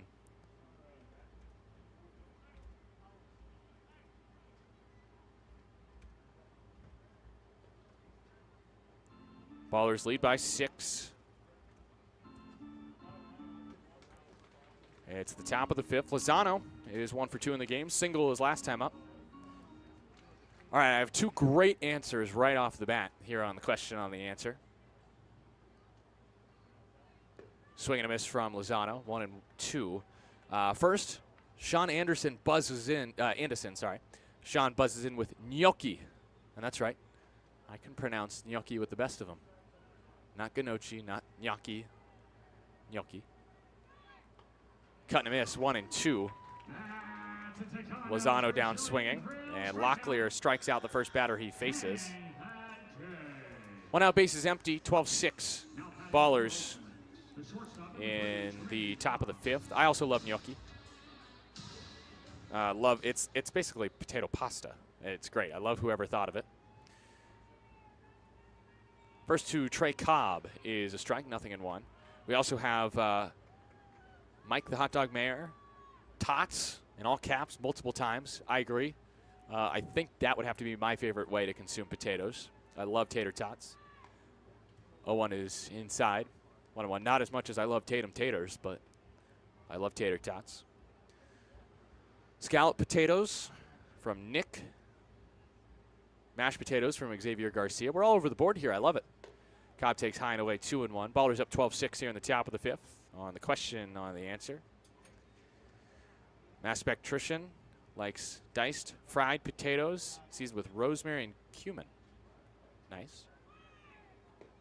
Cobb takes outside, watches ball 3, 3-1. Jeff and Nancy Butts, Reed's biggest fans, go with German potatoes. I think Lou Helmick would approve. I'm assuming he's talking about the German pan-fried potatoes, as Cobb fouls it away 3-2, which are also called Bratkartoffeln. Tyler Peterson, if he's listening, is going to grill me for that pronunciation. I think there are several different versions of German potatoes. Justin Collins chiming in with smiley-faced cuts are the best way. I wholeheartedly disagree. 3-2 is lined into right center field by Cobb. He's got a 3-hit game. He's thinking 2. Cobb puts on the brakes and smartly holds it first with a single. He is 3 for 4 and has reached in every plate appearance. Has scored twice tonight. Not quite a 5-hit game like he had on opening day, but still really good. Runner on first, 1 out. Ballers up 12-6 here in the top of the 5th. Mike the Hot Dog Mayor. Old Bay tots are goated, a.k.a. crab tots. I love Old Bay. I'm a Baltimore Orioles fan, so. Oh! Isai Santos drilled in the elbow. Hopefully he's okay. Hit him in the arm guard. That's still going to hurt, though. It was a fastball at 90, and he's dangling that right arm by his side. Bruce Valentine out. James Harris, Aaron Miles, everyone checking on Isai. He's hit by the pitch to put 2 on with 1 out. James Harris telling him, hold up, don't go to first yet. Check with Bruce. Let's make sure that arm's okay. Bruce Valentine, the athletic trainer, in his 2nd year with the Oakland Ballers, checking on Isai after getting drilled in the arm guard on his right arm, that lead arm. Santos, a left-handed hitter. He's the 26th man for the Ballers, and he already has a huge hit in this game, a 2-run double. Little handshake almost moment between Santos and Bruce Valentine, trying to make sure that he can put pressure on it. Colton Horner also checking, the former Baller. Santos making his way down to first. That's a great sign. God, I miss Colton Horner. It's good to see him. He was really cool before the game. Came up to me and said, "What's up, Nevada? How you doing, man? How you been?" And I just thought that was so cool because I was only around half the year last year for the Ballers. So for Colton, who was there basically, yeah, he was there the whole year to, remember me, and he remembers his teammates well, and it was cool to see him talk as Druick takes low 1-0. It was awesome to see him talk with the coaching staff and with Tyler Lozano. Coaching staff before yesterday's game, Tyler before this game. Horner definitely was a loved presence in the Oakland clubhouse last season. 1-0 Druick. Swings and ropes one into right field on a line base hit. Trey Cobb gets the wave. The throw heads towards third. It's an RBI knock for Davis Druick. It is a baker's dozen for the second straight night for Oakland. It's 13-6. And Druick has a 4 RBI game matching his pro best. 3-run homer, 2 walks, and now a single. His top of the lineup has been really raking tonight. 3 hits for Cobb, Santos with a 2-run double. Now Druick with 2 hits. Harris has 2 hits as well. And he's at the plate now after Druick puts runners on first and second with 1 out with his RBI knock just for Cobb. First to Danny is popped up to short. Infield fly should be called, and is. There are 2 away. It is caught anyways by Darden.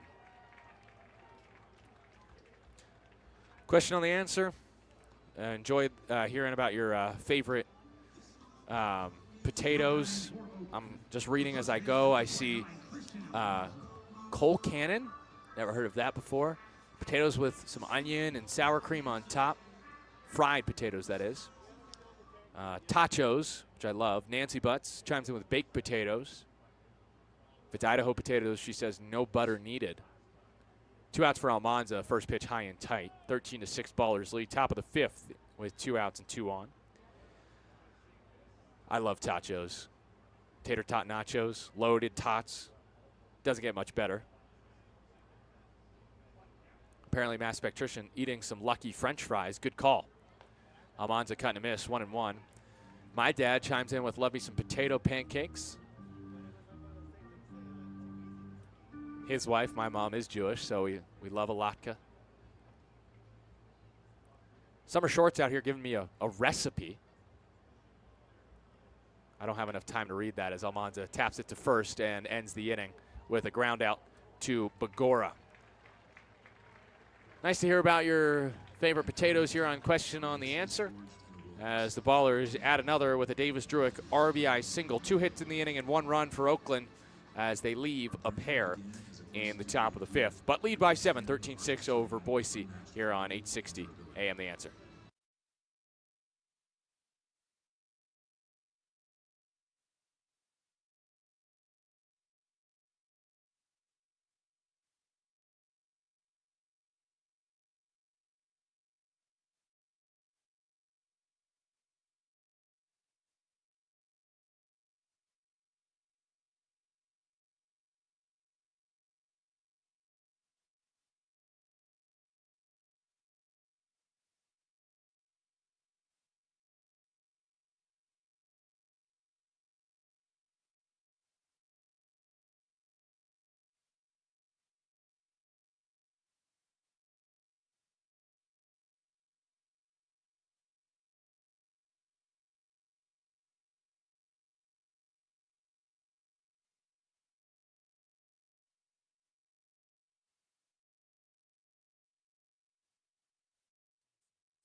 Reed Butts back out for the bottom of the 5th. His team, the Oakland Ballers, lead the Boise Hawks 13-6 here in Game 2.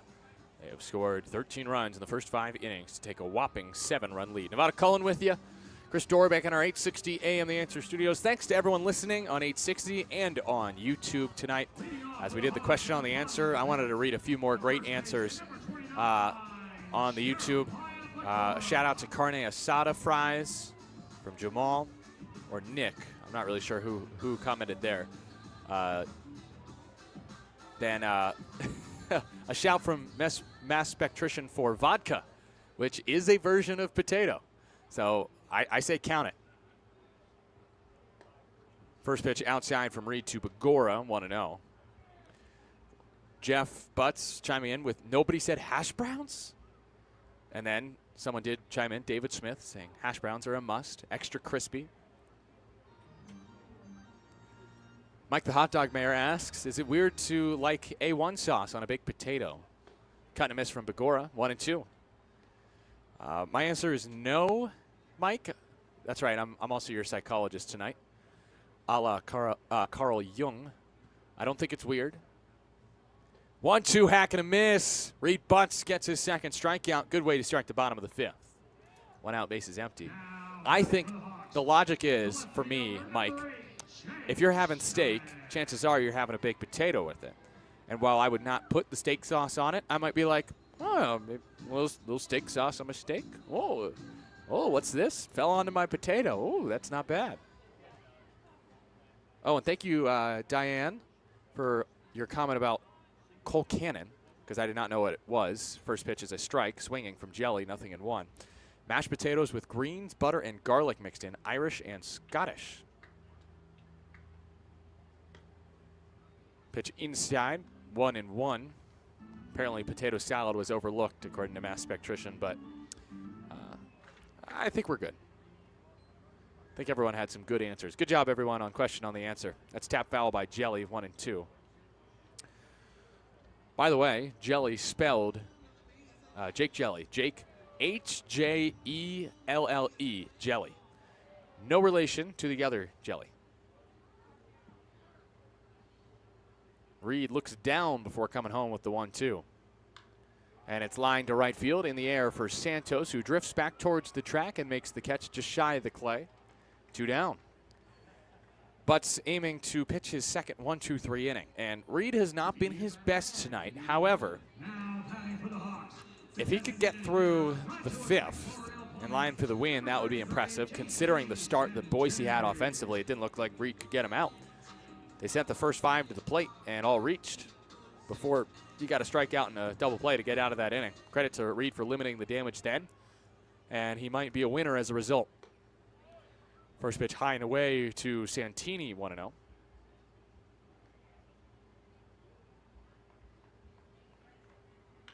That ball ripped to center field. Druick got turned and twisted, but backs up and makes the catch shy of the track for out number 3. And Reed Butts has his second 1-2-3 inning, and therefore might just get the 6th. In a 13-6 game, Oakland leads heading to the 6th on 860 AM The Answer.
Striking out with leaky pipes, bases loaded with clogged drains. Step up to the plate and call the pros at Mr. Reuter Plumbing. We're the home team when it comes to reliable service. Family owned, locally trusted, and proudly serving the greater Bay Area with honest, dependable service. Mr. Reuter Plumbing is always ready in the bullpen. Don't let plumbing problems throw you a curveball. Mr. Reuter Plumbing is here when you need us. It is the 6th inning. The Ballers lead 13-6 against the Boise Hawks. And Cam Buford coming up to start the inning against Jeremiah Locklear. Cam with a 3-run bases clearing triple in the 4th. The righty stands in to face the lefty Locklear to start the 6th. First pitch. Outside, ball 1. Great night for baseball in Boise. It's a warm one. First pitch temperature of 92 degrees. Hottest day this week here in Boise. Buford off the cap of the bat, fouls it off, 1-1. Large crowd here at Memorial Stadium.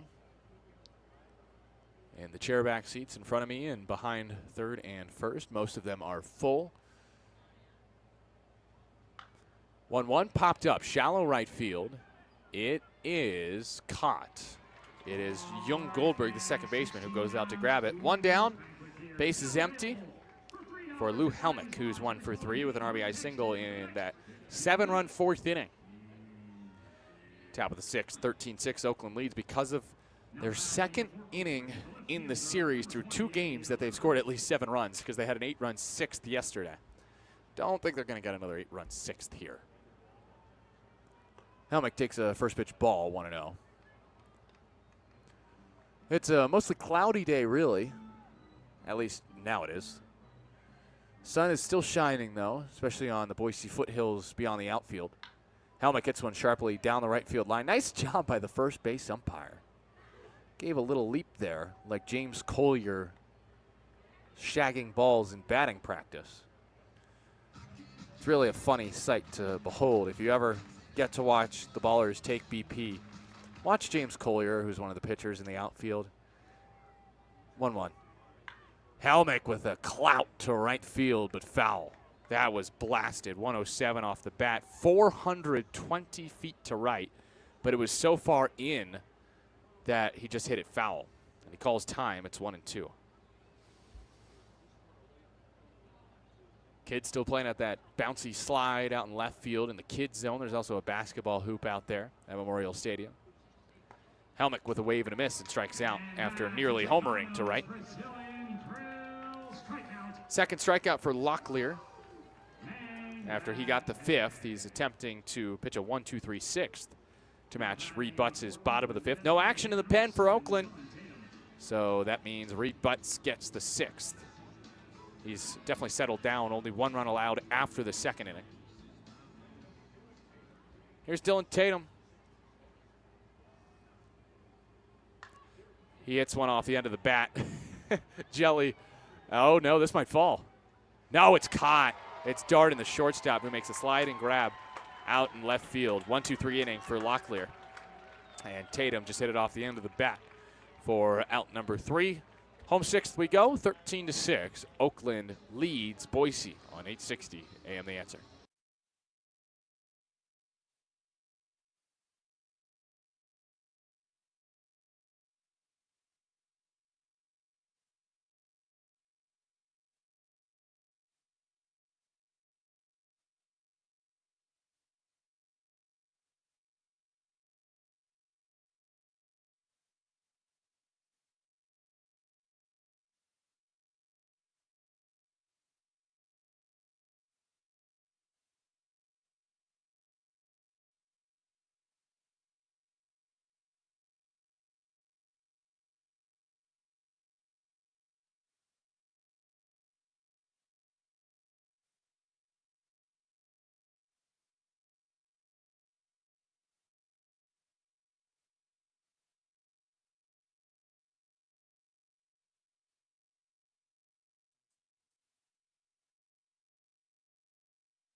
Guess who's back?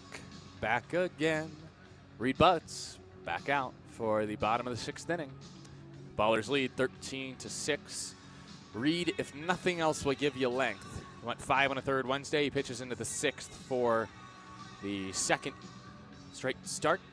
Went 7, a career high, back on, it was a month ago. It was May 24th against Ogden in that opening series of the season. Didn't give up a run in that outing. And here in the bottom of the 6th, with Oakland leading 13-6 against Boise, let's look at some scores from around the Pioneer League. And nothing really that great to report for you, but let's go through them. First, Ogden leads Northern Colorado 13-2 in the bottom of the 7th inning. Then in the bottom of the 7th in Grand Junction, the Idaho Falls Chuckers lead 14-4 over the Jackalopes. First pitch of the inning to Underwood, the lefty, late hack and a miss, 0-1. Bottom of the 3rd from Billings, Missoula is leading 4-0. Doesn't look like they're playing a doubleheader today. Next pitch, breaking ball, outside corner, challenged by Boise, but that was on the black. Nice pitch, Reed. And Boise's down to its last 2 challenges. It's 0-2. Butts against the lefty Underwood. Time called by Underwood. 7-1, Glacier leads Great Falls in the top of the 7th. Safe to say that Todd Pratt said something to his team after losing 1-0 in last night's game. 0-2 from Reed. Swung on a miss, strike 3. He starts the inning with his 3rd strikeout. Gets Underwood with the high fastball at 90 miles an hour. Butts not really pitching tired. Seems like he's still got some juice in the tank as he gets Underwood on 3 pitches. 1 away, bases empty, bottom of the 6th.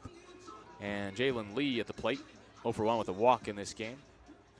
One more score update to get for you. And I'm going to actually give 2 score updates in one. Jalen Lee fouls one off, 0-1. Yuba Sutter leads Rocky Mountain 6-2 in the bottom of the 2nd. But last night, while you were sleeping, or probably awake, foul ball, 0-2. Rocky Mountain with a comeback win against the Yuba Sutter High Wheelers. So, with that 4-3 win for Rocky Mountain, getting the win against the High Wheelers, the Ballers were able to stay in 2nd in a playoff spot heading into today.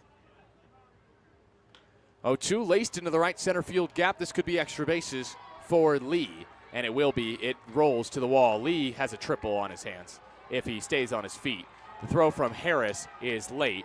Buford scoops it into the air and nearly makes an error in the process. It's a 1-out triple for Jalen Lee. That's the 2nd triple of this game. First was Buford, now Lee into right center. And now Oakland has action in the pen. This is Caleb Franzen, the lefty, loosening.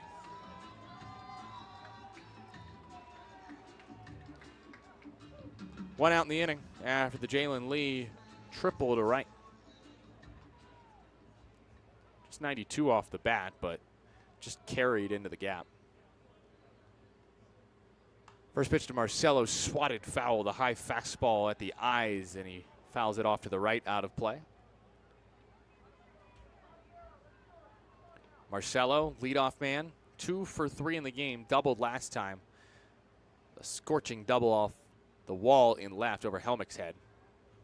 And rips this one over the leaping Cobb into left field for an RBI hit. So Marcelo's got a 3-hit game.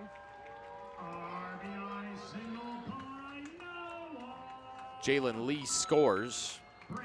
And it's 13-7. Ballers lead. That pitch from Reed was just over the middle fastball. And his day will shortly be done once Caleb Franzen's ready to go. Love the effort from Reed, but he is nearing his limit at 95 pitches. He'll get Colton Horner for one more time, and that'll be it, I would guess. Horner a hack and a miss early at the changeup, 0-1. Horner, one of the Ballers' main catchers in their inaugural season. 0-1 pitch. Low, 1-1. 1 out, 13-7. Ballers lead, bottom of the 6th. Horner suffered a late season injury that unfortunately forced him to miss the playoffs. He was placed on the IL on August 4th, and they did not return to the team in 2025. Instead, switched to Pioneer League teams. Horner line drive to short. Cobb makes the catch. Marcelo dives headfirst back to the bag, and Horner has lined out sharply to each middle infielder in the past 3 innings. The second baseman, and number Max 18, Young-Goldberg, a lefty up. Young Goldberg. Franzen, a lefty in the pen. This would be the spot to pull Reed, but Aaron Miles is going to let him cook here and try to get him through 6. First pitch, breaking ball high, 1-0. Franzen's hot, but it seems as of now the plan for Aaron Miles is to bring him in after Young-Goldberg in this lefty-lefty battle. Pitch from Reed is called a ball. 87-mile-an-hour fastball, just off the dish. 13-7 Ballers. Bottom of the 6th. 1 run in the inning on the RBI single by Marcelo. He's at first with 2 outs. 2-0 is a strike. 2-1. That was dangerous from Reed. That was over the heart of the plate. But Young-Goldberg took it. He has 2 RBI in the game, 59 on the season. That is most in the league. Check to first, and back safely sliding is Young-Goldberg. Reed butts at 101 pitches.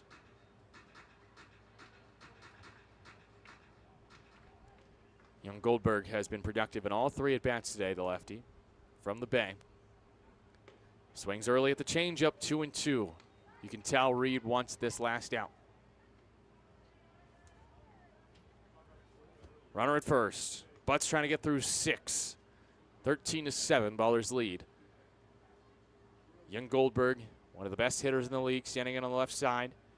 Butts, set at the belt, looks down, comes home, gets a foul ball just chopped off the plate. I think these might be new cleats for Reed. Very shiny New Balance cleats with the gold N on the sides. Those would look good paired with Zach St. Pierre's gold glove. Runner at first, Marcelo. 2-2 again from Reed. It's in the dirt, and so Marcelo goes to second, looks at third, stops at 2. A wild pitch from Reed, and now a full count to Young-Goldberg.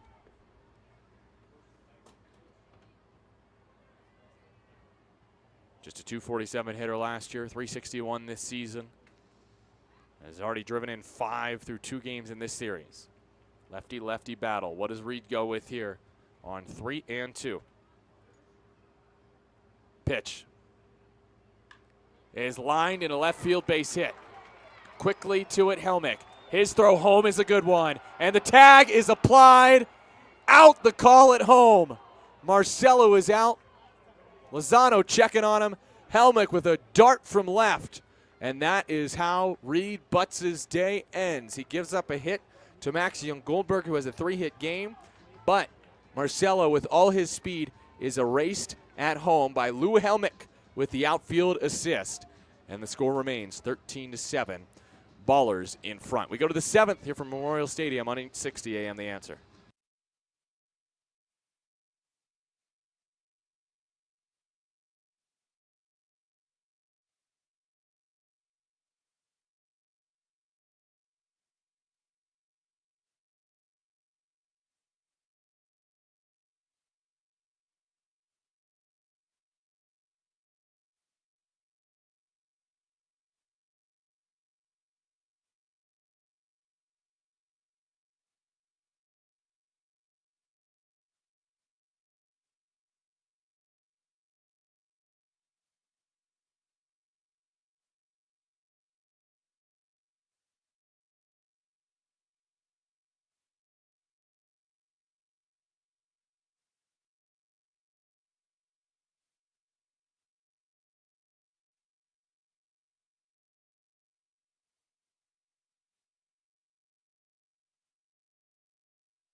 Your line score to start the 7th, 13 runs on 13 hits, 2 errors for Oakland, 7 runs on 11 hits, 1 error for Boise. It's a 6-run lead for the Ballers Tyler Lozano leads it off as the Ballers try to tack on here in the 7th. Their 3rd inning against Locklear. They have only gotten 1 run against him so far. And Lozano, such a good hitter against lefties, swings and fouls the first one back, nothing in 1. Nevada Cullen with you here on 860 AM The Answer. My producer tonight, Chris Dorr. Locklear has allowed 2 hits and 1 run. 1, 2, 3, 6th. Lozano with a broken bat, line drive into center field. And he's got another 2-hit game. That is back-to-back 2-hit performances from Tilo. And his 6th multi-hit game of the year, a leadoff knock here in the 7th. It feels like whoever is behind the plate is producing for the Ballers, whether it be Dylan Tatum or Tyler Lozano. Tatum DH tonight only has 1 hit, but Lozano, the catcher, is 2 for 4. And he becomes the 2nd leadoff man, getting aboard for the leadoff man, Tremaine Cobb Jr., who takes a strike, nothing in 1. He has reached in every plate appearance, scoring 3 times, 3 hits, also reached on an error, RBI double in the 2nd. This is the performance that the Ballers need from Tremaine Cobb Jr. from that leadoff spot as he takes a strike outside, nothing in 2. If your leadoff man is putting up performances like this is how you become one of the best offenses in the league. And Oakland has been that over the past 5 games. Locklear sets third base side of the rubber. His 0-2 to Cobb is fouled back. Ballers lead 13-7 with none out here in the top of the 7th inning. Runner at first is Lozano. Cobb's season high is 5 hits. 0-2. He has popped up into right field, foul ground. Curls out of play. The cages are over in right field. There's also nice patio seating. Looks like a TV of some sort. But I have no idea what's on the TV. There's some string lighting out there, kind of like a garden party type vibe. Cobb fouls it off, 1-2. Honestly, it's a nice ballpark. It's a pretty view from here, but man, these mountains just are. I mean, actually, you know what? Makes me a little homesick for the Oakland Hills, if you know what I mean. That's what it reminds me of because they're smaller mountains. 1-2. Cobb takes high, 2-2.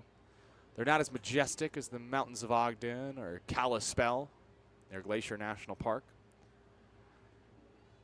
Not quite the same as the ones in Missoula, Montana either.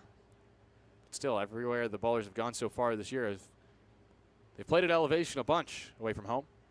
Cobb hits one foul, 2-2, and they've enjoyed it. Ballers just 1 homer in this game, but 5 last night. This is a Boise team that does not allow a lot of bombs. Just 32, 5th fewest in the league. And now the umpires are talking, but what about? Well, that's for them to know. They're probably talking about Jeremiah Locklear here. They're looking at the lefty pitcher. 13-7, Ballers lead in the top of the 7th inning. Nobody out. Runner at first is Lozano.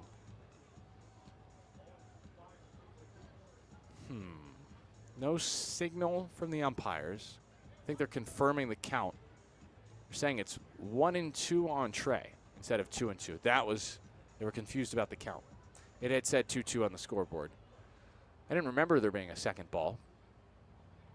Actually, you know what? Yeah, I think that should be 2-2. That's strange. 1-2 pitch is blasted to left field. Trey Cobb to the wall, just misses a homer. Catch is made. Lozano back to first. 369 feet. Would get it out to straightaway left, but not to left center. As there's no wind blowing. The American flag in center is refusing to billow. And Cobb is truly retired for only the first time today. He reached on an error in the 4th. Just a fly out for Trey after a long at bat. Brings up Isai Santos. And he swings and crushes one to right field. Marcelo slows up, makes the catch in right center. 2 down on 2 solid flyouts. That one 349 feet from Esai. Brings up Davis Druick. It's funny, Esai was actually wearing, I think, Lou Helmick's red arm guard after being hit by a pitch in the elbow just a couple plate appearances ago. Oh, no, his last plate appearance, he was hit by a pitch. And I guess he determined his own elbow guard was not doing the job because he felt the brunt of that fastball from Locklear, who is attempting to go 3 innings in this game. Druick takes a strike, 0-1, and this was always going to be a bullpen game. Leary was not going to go more than 3 innings for Boise. And he did go exactly 3, giving up 5 earned runs. But Locklear's been great out of the pen. Waterhouse, not so much. 0-1, runner goes. And did that hit Druick? No. The throw down from Horner, not in time. And Tyler Lozano, the former fellow baller catcher with Colton Horner, now opposing catchers. Lozano swipes his second bag of the year off of Colton Horner. If we're talking, that was really off of Locklear for being really accurate. It's 1-1 on Druick, who was reaching every plate appearances today. A homer, 2 walks, and a hit. A single. He takes outside, 2-1. So 2 hits in the game. He scored 3 times. RBI knock last time up. His 3-run homer went to left field. Oppo shot, his 10th of the year in the first inning. Trying to do some damage left on left. Good hitter with runners in scoring position. And he rifles one to second. Weird hop. And it's just 1 hop and a throw to first from Young Goldberg to get Druick and end the inning. So Lozano singles and steals second, but he's left there. Time to stretch here from Memorial Stadium, 13-7. Ballers lead Boise on 860 AM The Answer.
At the stretch, the Ballers lead in the bottom of the 7th, 13-7. Reed Butts' day done after 6. Caleb Franzen takes his place with a 6-run Oakland lead to protect.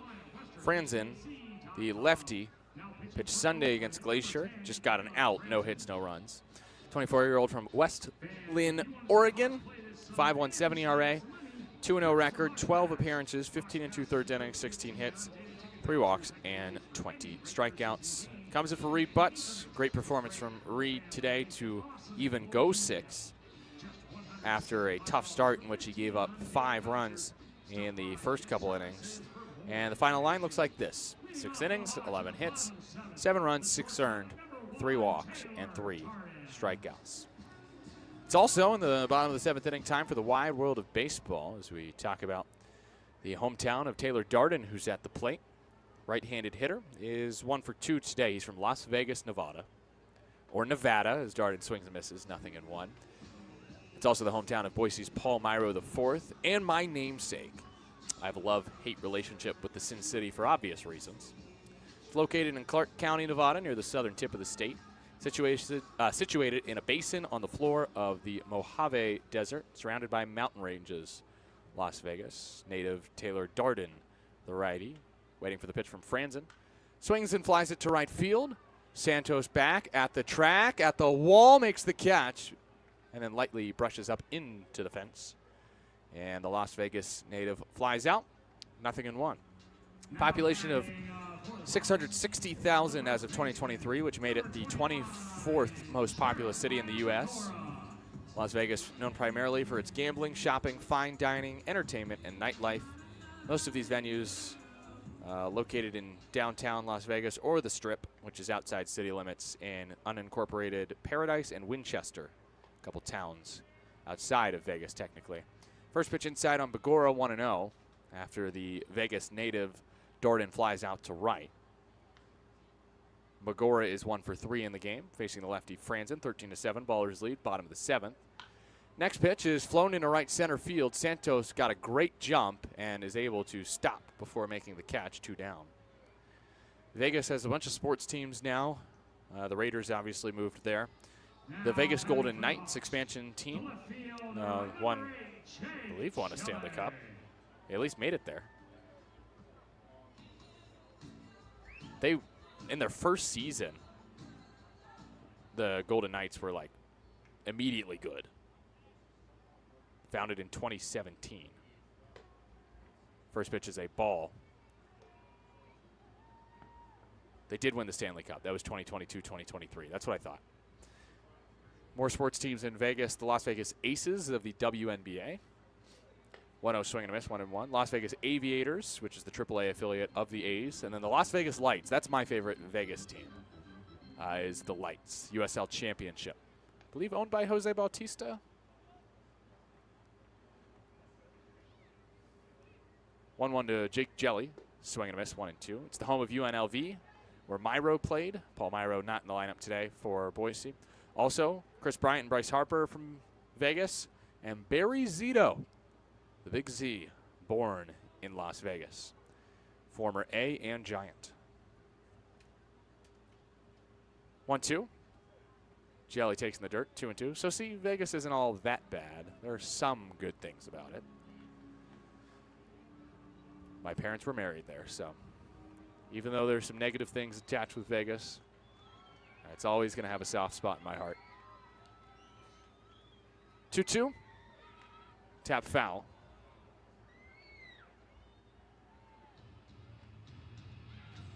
Franzen looking for a 1-2-3 bottom of the 7th as we finish the wide world of baseball. The batter, Jelly, is 0 for 3 in this game, but had 2 homers last night. Franzen, the lefty, set. His 2-2 delivery is powered in the air behind short and third. It's in the 5-6 hole. Buford wants it. He's called off by Trey Cobb. Buford tried to call him off. Those two going face to face for a second. They're just messing around. After putting away out number 3, Cobb makes the catch. And Franzen pitches a 1-2-3 bottom of the 7th. Let's go to the 8th. Ballers 13, Hawks 7 on 860 AM The Answer.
Boise switching it up in the top of the 8th, going to their 4th pitcher of the night. It's 13-7. Oakland leads here in the top of the 8th inning with a big 7-run 4th to jump ahead in this game. And the new pitcher is a righty for Boise, making his Boise debut. This is not good. Mason Dillo. I say this is not good because I was not aware of this Mason Dillo fellow. wearing number 13, which was Highland Hall's number. Did Highland Hall get cut? I mean, it has to be. Hall, that was his number. Wow. Highland Hall cut by the Boise Hawks. Wow. Didn't see that coming. Okay. As far as I know. So 13 on the mound, that's Dillo. Maybe Hall's hurt. He's someone who I expected to maybe start this game. So let's look up this new unknown pitcher as he locates a strike on Harris, 0-1. Harris already a 2-hit game. Mason Dillo, a former UNLV Rebel. So we just talked about Las Vegas. He misses, it's 1-1. Dillo, 24 years old from Phoenix, according to Baseball Reference, Chaparral High School in Scottsdale, Arizona. He started his collegiate career at Virginia in the ACC. Pitched only 2 games for them in 2022. Missed inside there, 2-1 on Harris. Actually pitched for the Hillsburg Prune Packers of California Collegiate League back in 2022. Long Beach State in 2024 is where Dillo went before going to UNLV for his final collegiate season in 2025. Harris dribbles one back to him. He stabs it with the glove, fires to first sharply, and ooh, I don't know about that. That looked like it was dropped by Bagora. Either way, it's a 1-3 putout. And Harris is retired. 1 out, bases empty for Christian Almanza here in the top of the 8th. 13-7 Oakland leads. New pitcher is Mason Dillo, making his debut for the Boise Hawks, also his pro debut. 18 appearances at UNLV in 2025, Dillo is next to Almanza, shatters his bat as he floats it behind short. Almanza's left holding the handle, and Darden catches the baseball. Shatters wasn't the right word there. He snapped that bat in half. And half isn't even the right word, because literally all Almanza was left holding was the handle. And he's now broken bats on consecutive days. 2 outs, bases empty. Brings up Cam Buford, who is 1 for 3 in the game with a 3-run triple and 4 RBI.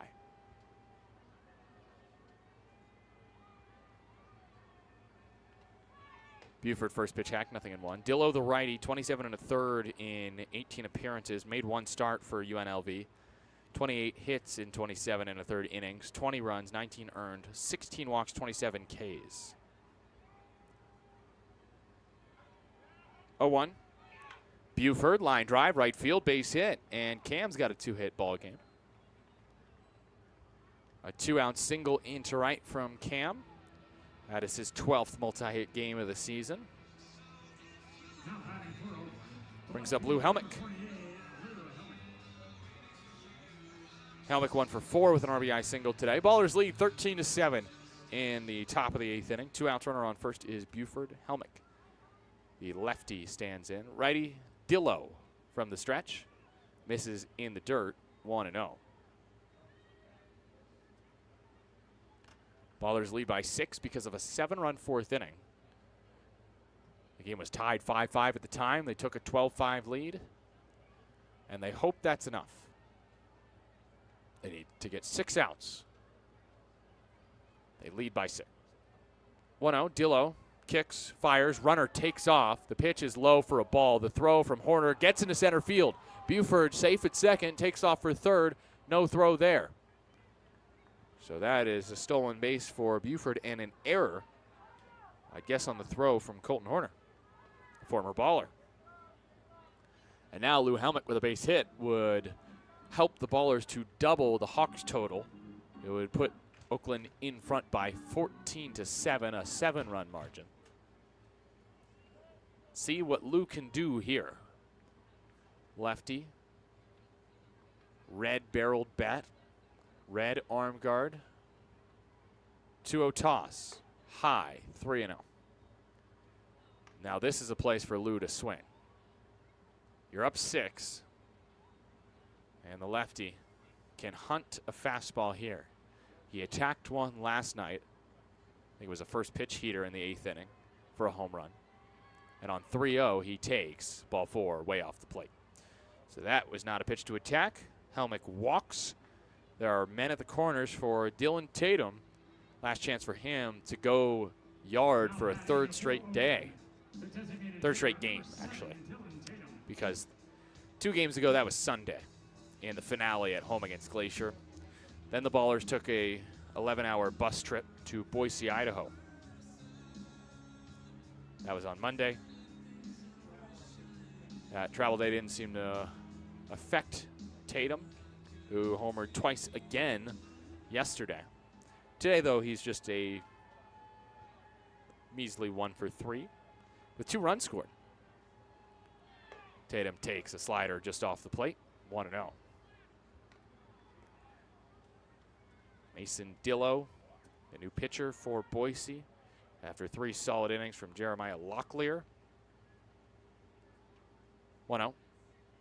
Tatum takes tight, 2-0. Final line on Locklear is a solid one. 3 innings, just 3 hits allowed and 1 earned run. Did not walk a batter, fanned a pair. Hitters count here for Tatum. Pitch. Inside, 3-0. See if the Ballers can load the bases for Tilo.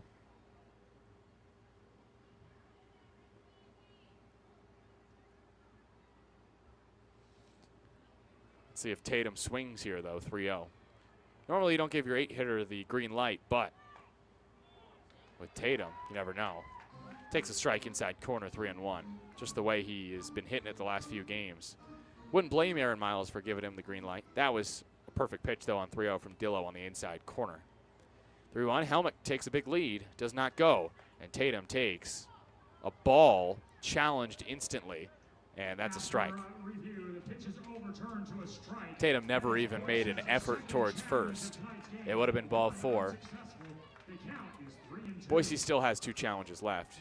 It is 3-2 on Tatum. Pitch to him at your own risk. That's all I'll say. Helmick gets the head start here from first with men at the corners. Tatum gets just a piece and unfortunately gets Horner. He's okay, but that's got to sting. 3-2, 2 outs. Ballers up 13-7. Start of the 8th.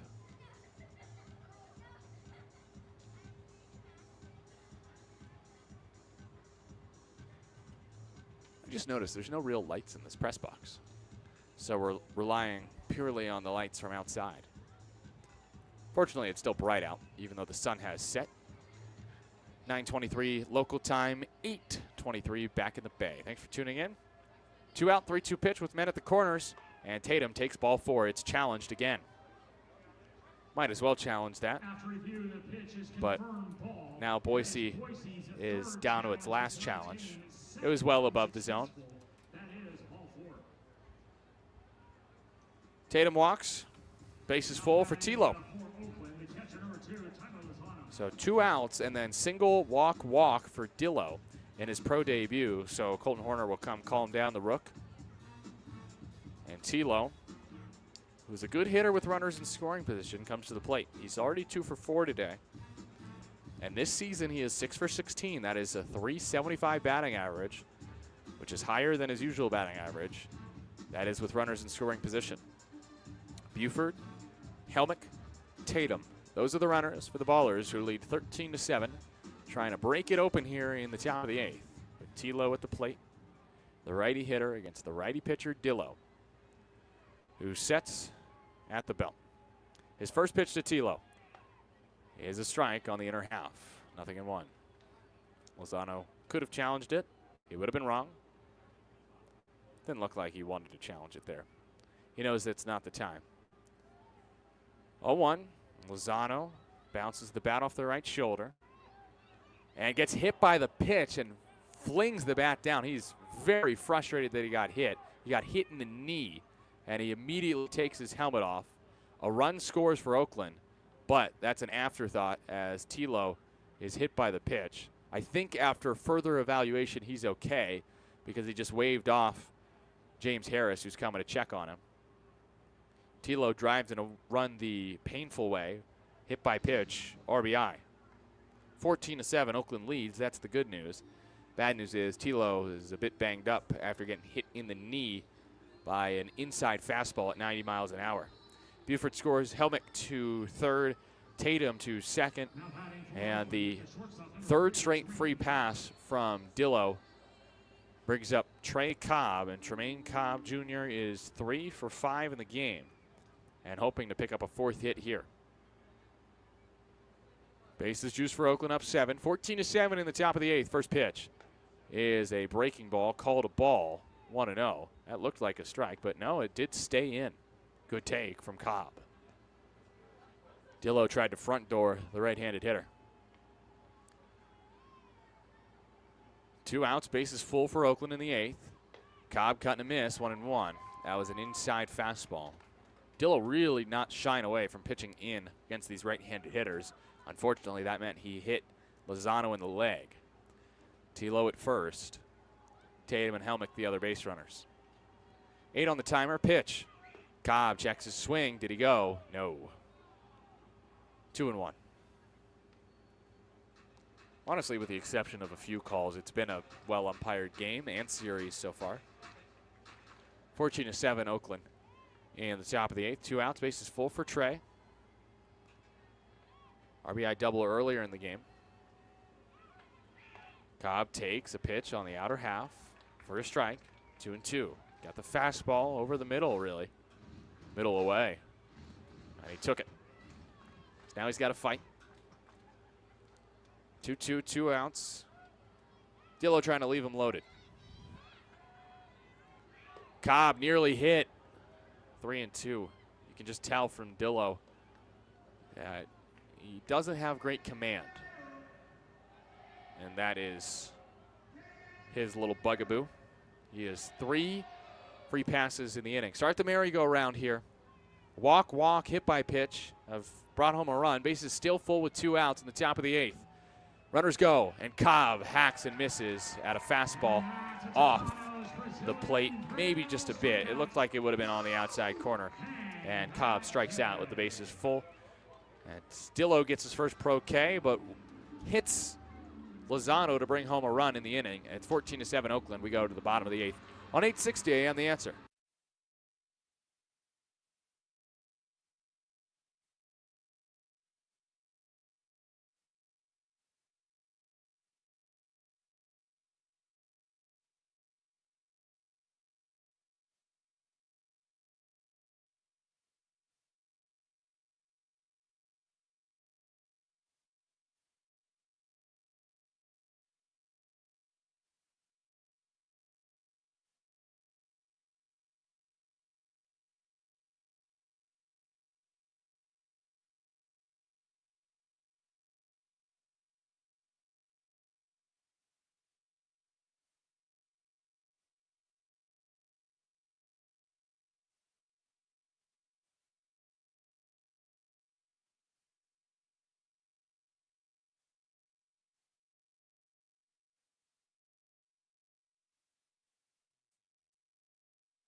Bottom of the 8th. Oakland needs 6 outs. Caleb Franzen retired the side in order in the 7th. He's still out for the 8th. 14-7, Oakland leads over Boise here in Game 2 in the Gem State, Idaho. I'm Nevada Cullen. Chris Dorr is back in our 860 AM The Answer studios. Checking in on scores from around the league. We have a final for Ogden, 14-2. The Raptors beat the Owls. A final from Grand Junction as Idaho Falls wins 14-4. And no leads have changed elsewhere. Not quite a final as Great Falls is trying to rally against Glacier late. It's Nick Zegna on for the save, but Great Falls has the tying run on deck. 8-5, Glacier leads in the 9th. So Franzen to face the bottom of the order. First it's Santini, who hacks and misses at 91. 0-1. 3 fly ball outs for Franzen in the 7th. 0-1. Flied foul. 0-2. Santini is familiar with Danny Harris, or at least the other way around. They know each other. Both at one point with the Washington Wild Things of the Frontier League. Danny was talking to me about Santini pre-series. 0-2. High and away, 1-2. Because Harris was around for spring training for the Wild Things, then was traded to Oakland, but actually was with the Wild Things, I think, in 2024, technically, Danny, for spring training before the injury. Outside, 2-2. And so Santini, who was with the Wild Things in 2024, that's how he knows Danny. Wasn't really a great hitter for Washington. He is a catcher, though. 2-2 outside, 3-2. But he's honestly hitting quite well this season so far. .318 batting average for the right-handed hitting catcher, J.C. Santini, who is 0-for-3 in this game. Full count here. Boise trying to get the leadoff man aboard here in the 8th.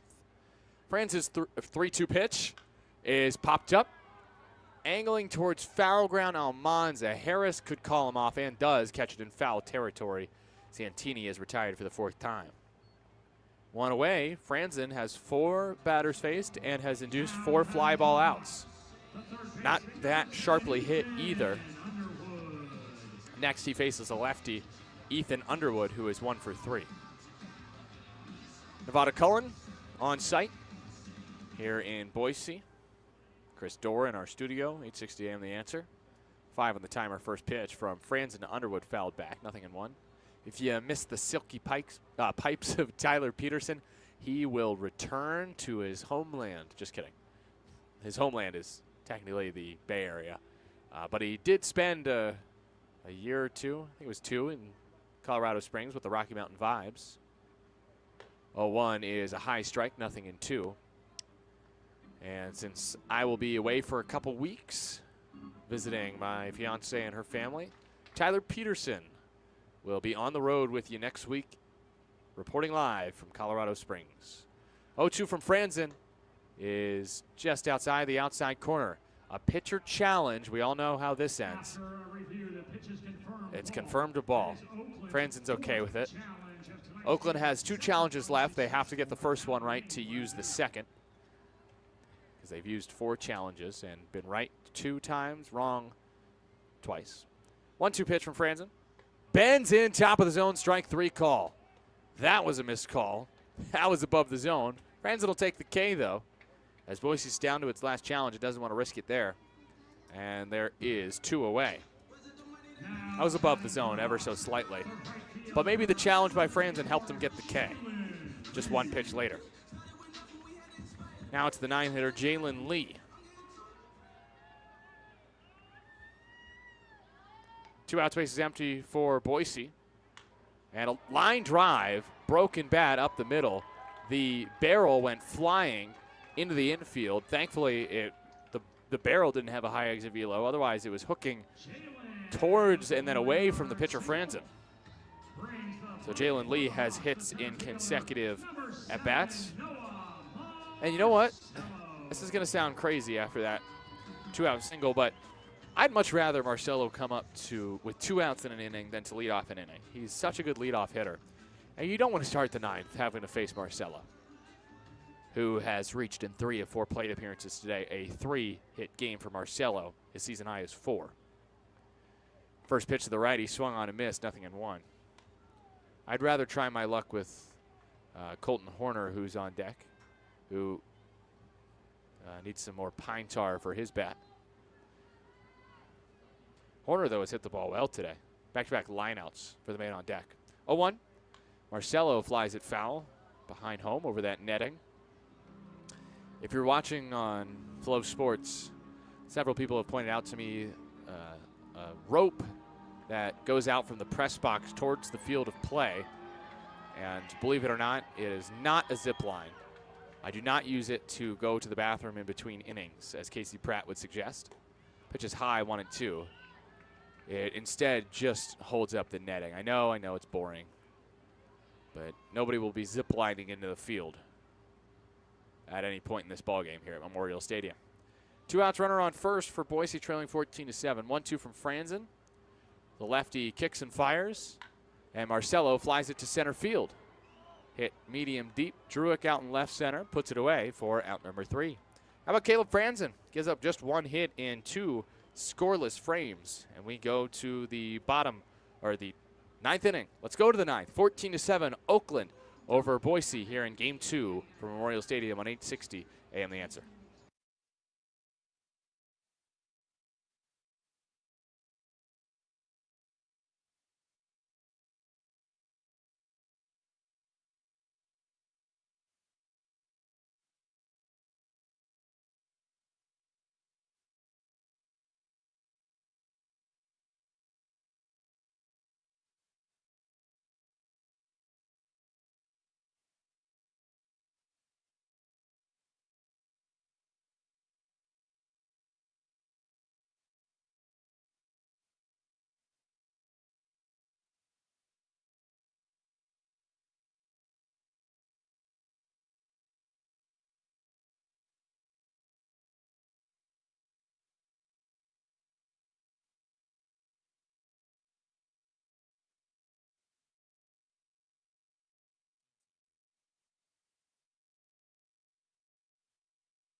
We arrive at the final frame here from Boise, the new pitcher, Cheney Trout for the 9th. And, well, I'll tell you about him in a moment. 14-7, Oakland leads in the top of the 9th inning, trying to take Game 2 and end Boise's 8-game win streak. Trout, the new pitcher, yet to allow an earned run this season. An inning and a third Saturday at Great Falls, so he's pitching this game just to get some work in. Gave up 2 hits and no runs in that game, 2 strikeouts. 17 innings, 0 ERA, 17 and a third innings, I should say, 17 appearances. 1 save, 12 hits, 2 walks, and 9 strikeouts. Cheney Trout, 25-year-old from Poplar Bluff, Missouri, is a submariner. So much so that sometimes he hits his hand on the ground in warm-ups, according to him. That was a quote back from 2021, so hopefully he doesn't do that too much anymore. But he is a righty, and he will throw from just about the 6 o'clock angle as Santos rolls over and bounces one to first. Trout covering and gets there before Santos for the 3-1 putout. 1 away in the top of the 9th, 14-7 Ballers lead. Trout takes over for Mason Dillo, who gives up 1 hit in 1 inning of work. It was an earned run that he allowed. 2 walks and a strikeout. He also hit Lozano. And now it is Cheney Trout to try to get the final 2 outs of this game for Boise before they send up 2, 3, and 4 in the bottom of the 9th. Davis Druick takes a strike, 0-1. Cheney Trout's been throwing submarine since high school. The righty said he would see people on TV throw like that. And he said, ooh, that looks cool. I want to do that. Locates just outside there. 1-1. That looked like a strike. And it was. It was challenged. And I don't know why I use a challenge there, but Boise has 1 challenge left. If they get it right, they can use it a second time. It's 0-2 on Druick. Submariner comes home. Misses high, 1-2. Cheney said, I didn't throw very hard in, before high school, going into high school. And he needed to change something if he wanted to play college baseball. And he did. He started throwing from that submarine angle, like one of the Rogers brothers. Misses low, 1-2.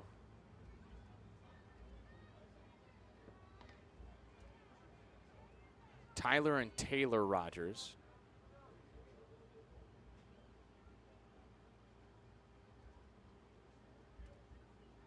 Are the submariners that used to both play for the Giants. Druick shoots one foul off into left field. It is 2-2. Taylor Rogers now plays for the Reds. Tyler is still a Giant, and really, if you're just listening to this broadcast, just picture Tyler Rogers throwing. That's just about the arm angle that Trout's throwing from. Druick fouls one back, still 2-2. Okay, Taylor is not a submariner. Thank you, Tyler. He's just a lefty, just a side armor. I'm sorry, TP. He's a side, not a sub. He's always listening. But yes, think of Tyler Rogers. Goodness.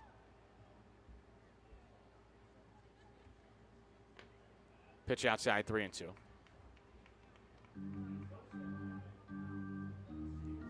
Love you too, Tyler. 3 balls, 2 strikes on Druick, 1 out in the top of the 9th inning. Ballers' lead is 14-7. Druick bounces it foul.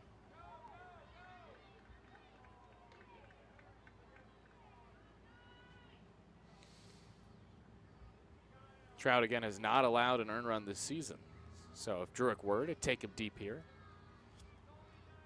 that would turn that ERA from 0 to something other than. Druick lifts it down the left field line, curling foul. It lands foul near the Oakland pen, and it's picked up in the Oakland pen by the righty getting loose, James Collier, who will get the 9th. Still 3-2 in this long battle between Trout, the righty, and Druick, the lefty, who already has a 3-run homer tonight. Druick works his 3rd walk of the game. Goodness gracious. Drewski with his 3rd free pass earned. He's reached in 5 of 6 plate appearances. And Danny Harris hits next. The second baseman, number 4, Daniel Harris. Harris in this game is 2 for 5 with a couple singles. Ballers lead 14-7 in the top of the 9th. Runner at first after the walk is Druick. 1 out. Righty-righty battle. It's tough for a righty to hit against a submariner as Harris takes an outside strike, 0-1. You know, I've dabbled with a bit of submarine pitching. I didn't throw very hard in high school. Maybe I should have started throwing submarine. I was pretty accurate with it whenever I was joking around with it. Harris pops it up foul behind home, 0-2. Maybe I would have made it to college ball and then eventually the pros like Cheney Trout. Doubtful.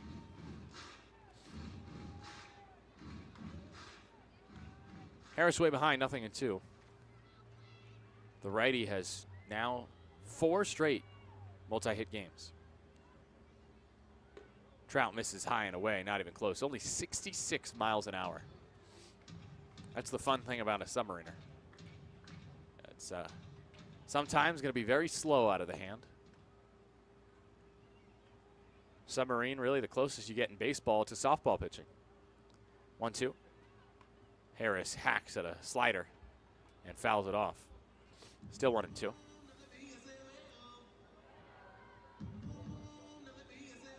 Harris right-handed pitcher against the right-handed submariner Cheney Trout.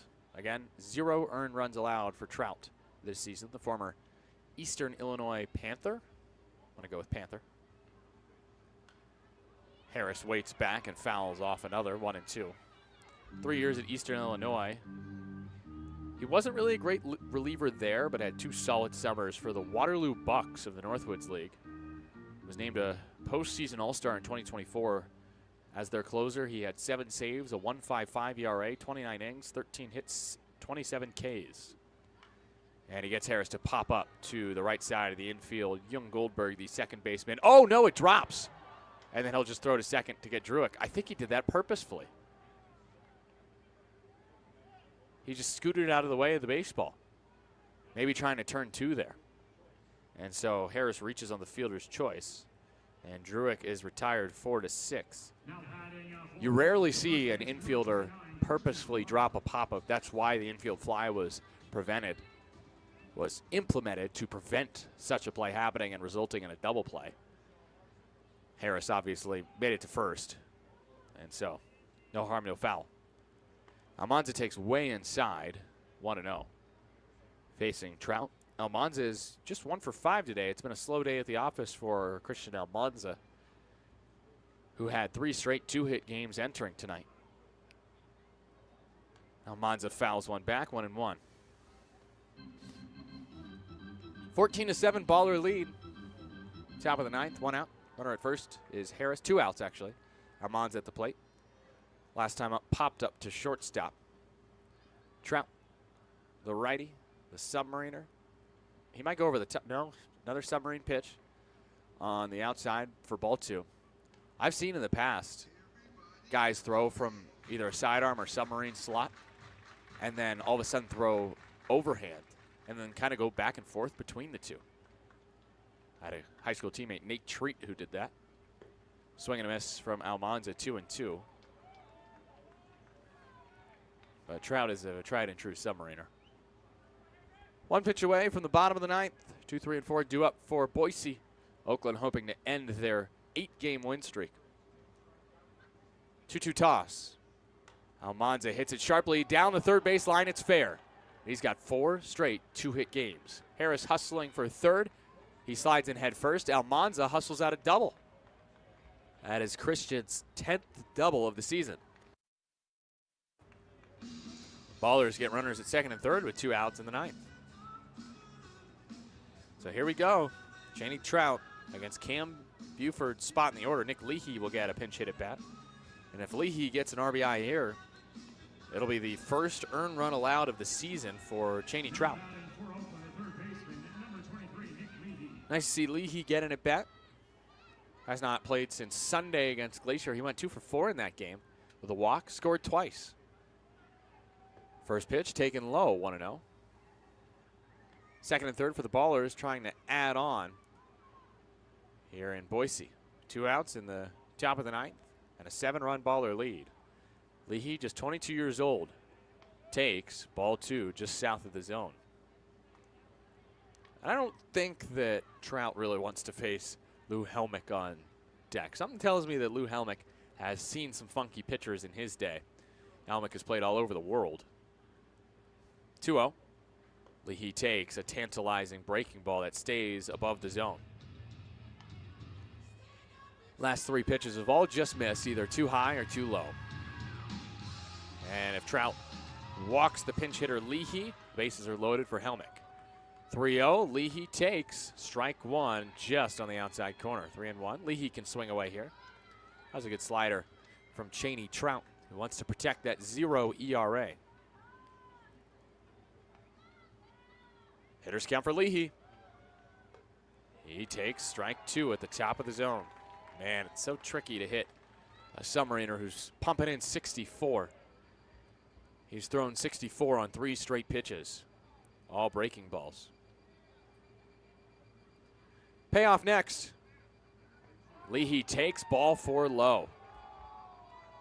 Don't know how he held off, but that's the second walk for Trout in the inning, and the bases are full for Lou Helmick, who no doubt will be hunting anything here. If he sees one over the plate, Helmick swinging. Bases juiced. Helmick, a .367 hitter of the season with runners in scoring position. Trying to put the Ballers up by double figures by clearing the bases here in the top of the 9th with 2 outs. First pitch taken for a strike. Nicely placed. Low outside corner, 0-1. That was 75, the quote-unquote fastball, I'd say, from Trout.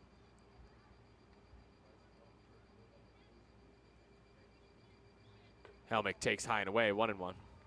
I don't think you can consider anything really a quote-unquote fastball from Chaney Trout. He does not throw hard enough. When I can throw harder than no, I throw just as hard. Helmick throws it back to the screen. Foul ball, 1-2. I probably top out about where Chaney Trout tops out from submarine, and I throw overhand. So that's not really a brag on my part. That's just saying I have a middling arm that would get roughed up in this league, and Trout throws it just as hard as me. 1-2. Helmick powers it to right field. It is down, and it will roll to the wall. Lou Helmick hustling for second. He's putting on the burners. He's going for third, and it's the second bases clearing triple of the game for Oakland. It's 17-7 in the 9th. Lou Helmick clears the deck with a 3-run triple, very similar to the one that Cam Buford hit in the 4th. Helmick's first triple of the year, his 10th extra base hit. And he's driven in 4 in this game, a season best for the German. And Cheney Trout has allowed an earned run, 3 of them to be exact, for the first time in 2025. New pitcher for Boise here in the top of the 9th inning. We'll tell you who when you return. It's the Ballers 17, the Boise Hawks 7, here from Boise on 860 AM The Answer.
First pitch is a strike. Welcome to those joining on 860. Just a pitch late. 2 outs here. Runner on third, Helmick. Top of the 9th, 17-7. New pitcher is Vaughn. As Tatum rips one foul, 0-2. Bryson Vaughn making his 7th appearance. Two-way player, 25 years old, out of Nampa, Idaho. 5.02 ERA. 14 1/3 innings, 27 hits, 5 walks, 5 Ks. 5 homers allowed. Tatum's last shot here. And the 0-2 is just popped into center field. Marcelo is there in right center, and that is how the Ballers' offensive day will end, and it was a good one. 17-7 they lead. Going to the bottom of the 9th, 3-run triple for some more insurance from Lou Helmick in the 9th inning. Let's go to the home half. It'll be James Collier in the bottom of the 9th for Oakland, protecting a 10-run lead here on 860 AM The Answer.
New pitcher for Oakland in the 9th. It's James Collier taking over for Caleb Franzen, who threw a couple scoreless frames. Collier, the right-hander, making his 12th appearance of the season.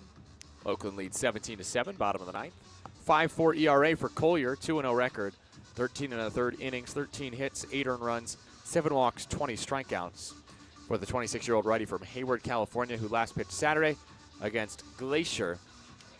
And a 10-6 win for the Ballers. He got the win, striking out the side in order in the 8th inning of that game.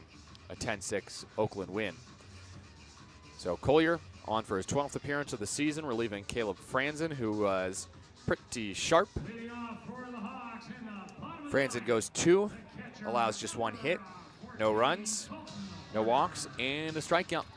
Ballers trying to stay in second place, as Collier is called for a ball, pitch clock violation. He was not ready to go by the time the clock expired for the bottom of the 9th inning, and he will face a man who was not his teammate last year, because Collier was not a baller last year. First-year baller facing former baller Colton Horner, who takes the first pitch hack and fouls it off. It's 1-1. No reason not to swing away. It's 17-7. Oakland in front against Boise in the bottom of the ninth. 2, 3, and 4 to hit against Collier in the final frame. 6 on the timer for James. Set at the belt. Pitches from the stretch, and Horner's late on the hard ball. 92 from Collier there. Shout out to Stephen Butts tuning in. Got to listen to and hopefully watch Reed ball out today on the mound. Tuning in from Florida. It is a late one tonight for those on the East Coast. It usually is back at Raimondi, but tonight this game has stretched a little bit. We're almost at 3 hours.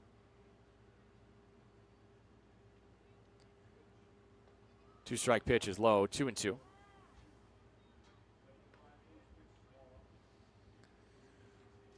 Same time tomorrow. 6:05 in the bay, 7:05 here, 9:05 if you're Stephen Butts. 2-2 count, nobody out. Starting the bottom of the ninth, 17-7 Ballers lead. Pitch from Collier to Horner is outside, 3-2. Horner today is 1 for 3, but that doesn't really tell the story. RBI double, walk, run scored in each of those plate appearances, and then lined out sharply twice. Payoff from Collier is hit through the left side, and Colton Horner has a 2-hit game, his second of the year in just 6 tries, and he does it against his former team. Went down and got a low fastball there. Brings up Max Young Goldberg. Still nothing to worry about for the Ballers, up 10 in the bottom of the ninth. Boise needs to score a few before the Ballers start sweating it. But Boise showed their comeback efforts last night with a Max Young Goldberg walk-off 3-run bomb, so you cannot count this Hawks team out, just like you can never count Oakland out. Young Goldberg already with 3 hits in the game. First pitch to the lefty hitter is too tall. 1-0. He's on a 10-game hit streak, Max Young Goldberg, with 6 multi-hit games, 7 multi-RBI games, 8 doubles in this 10-game hit streak. He takes a strike, 1-1.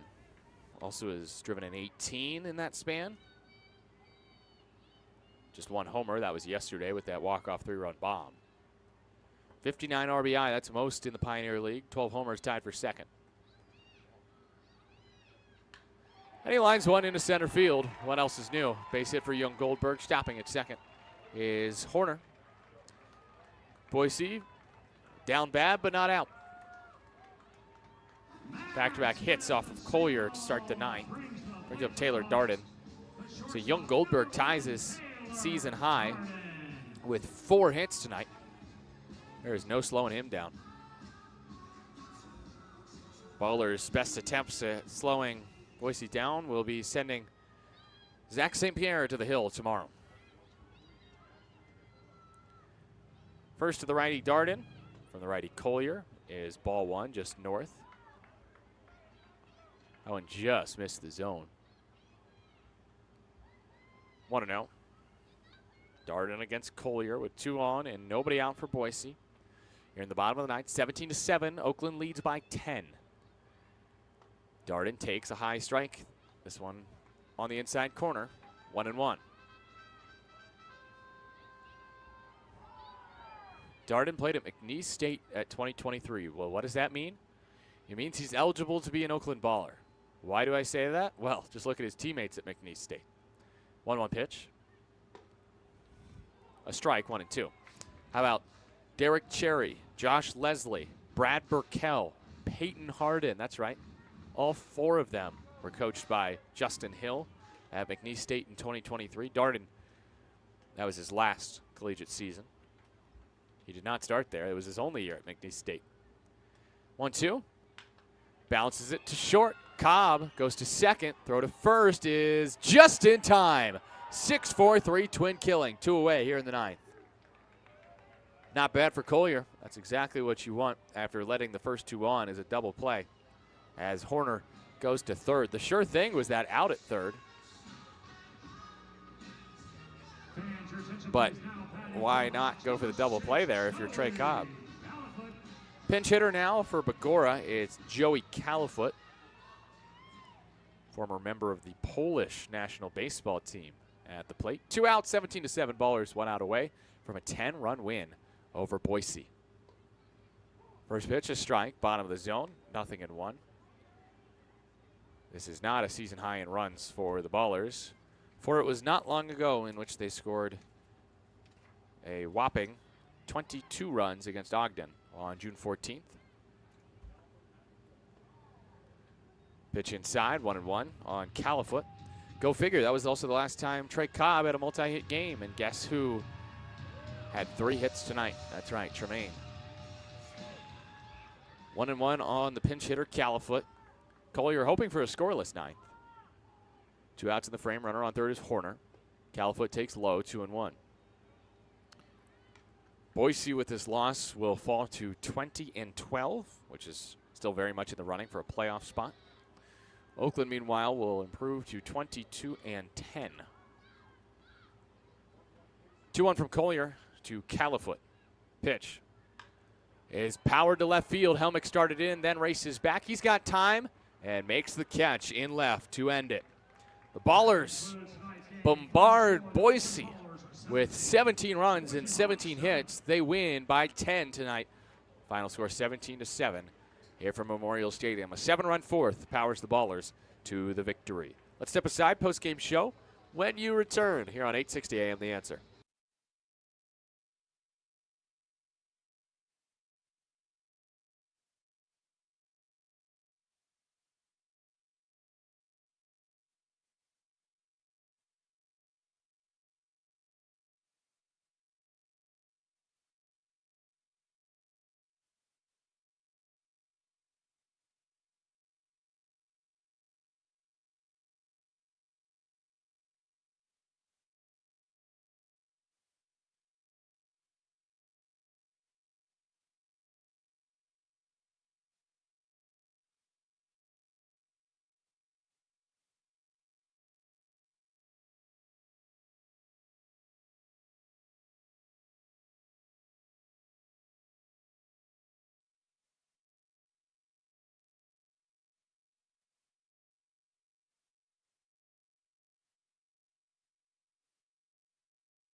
Ballers take this one 17-7 in 9 innings here from Boise. Well, the Ballers dominated this one. It's time for the post-game show. I'll tell you how it happened in just a second. I'm Nevada Cullen with Chris Dorr back in our 860 AM The Answer studios. Thanks for tuning in on your Wednesday. Whoops. We'll keep this post-game short, light and breezy. The Ballers came out swinging. They got the first 3 on. Davis Druick hit a 3-run homer in the first inning to give the Ballers a 3-0 lead. His oppo shot his 10th of the year. But Boise did what they did just a day ago, and they rallied. They scored 3 in the bottom of the first to tie it. RBI doubles by Colton Horner, the former Baller, and Max Young-Goldberg, the Bay Area native, before Jeremy Begora tied the game with an RBI knock. And we were square at 3. Then in the top of the second, an RBI double by Tremaine Cobb Jr. put the Ballers in front 4-3. But Boise took its first lead in the bottom of the second with an RBI single from Taylor Darden. And so in the top of the third, 5-4, Oakland trailed. What would happen next? But a sac fly by Cam Buford, which tied the game at the time. But then the 4th inning was similar to last night's 6th inning, because the Ballers scored 8 runs last night. How many would they get in the 4th tonight? Let's see. Dylan Tatum loops a single into center. Tyler Lozano reaches on an infield hit. Trey Cobb reaches on an error to load the bases. Isai Santos then, clutch, 2-run double to the opposite field to get the Ballers back in front. They led 7-5 with that Isai 2-run 2-bagger. Davis Druick walks. Danny Harris, RBI single, makes it 8-5. Christian Almanza strikes out. Okay, 1 out in the inning after the first 6 Ballers reached. But then Cam Buford has a big hit A 3-run triple, his first pro triple. Also means he has a professional best 4 RBI in the game that cleared the bags and put the Oaklands ahead 11-5. Lou Helmick followed up with an RBI double to make it a 7-run 4th inning. 12-5 was the lead. That would have been enough for Oakland, but they would not stop there after Boise got a run in the bottom of the 4th. Oakland answered with a run in the top of the 5th, an RBI knock for Davis Druick, who ended the game with 4 RBI. Druick with a 4 RBI game, matching his professional best. Then the Ballers gave up a run in the bottom of the 6th inning. I'm missing something here. Here we go. Gave up a run in the bottom of the 6th inning, but then answered that at the top of the 8th with a run of their own on an RBI hit by pitch from Tyler Lozano. And then in the 9th, got another 3-run triple. 2 bases clearing triple in this game. 2 triples to clear the bags. Lou Helmick this time had the 3-run 3-bagger. Helmick with 4 RBI. That is a season high for him. And the Ballers would win this game 17-7. If I had a nickel for every bases clearing triple the Ballers had today, I'd have 2 nickels, which isn't a lot, but it is weird that it happened twice. The Ballers pitching staff, Reed Butts goes 6, Caleb Franzen goes 2 scoreless, and James Collier pitches the 9th and gets a scoreless frame. So the win goes to Reed Butts, who in just, what is it now, 6 starts? Reed already has 4 wins, doubling his professional total coming into this season. He only had 1 in each of his first 2 years. He is well deserving of those 4 wins. He is now 4-1 on the season. The loss goes to Quinn Waterhouse. He falls to 0-1. Oakland, 17 runs on 17 hits today, 2 errors. Boise, 7 runs on 14 hits and 2 errors. As Boise falls to 20-12, Oakland improves to 22-10. One more check of the league scores. And Glacier held on. Top of the 7th. Watch out. Billings coming back at 7-6 Missoula in Billings. But Billings definitely with the momentum in this game. Pat Mills with a 3-run homer after looked like there was an error to cause him to be able to hit that homer in the inning. So those runs unearned. But a 5-run 5th has helped Billings to, well, they tied it with a 5-run 5th. They now trail 7-6. Missoula going ahead with a home run by a Taylor Smith that I don't think was on the team. No, you know what? I think he was. Taylor Smith, Missoula. Yes. He just did not play much against Oakland. I think he only played in that Tuesday game.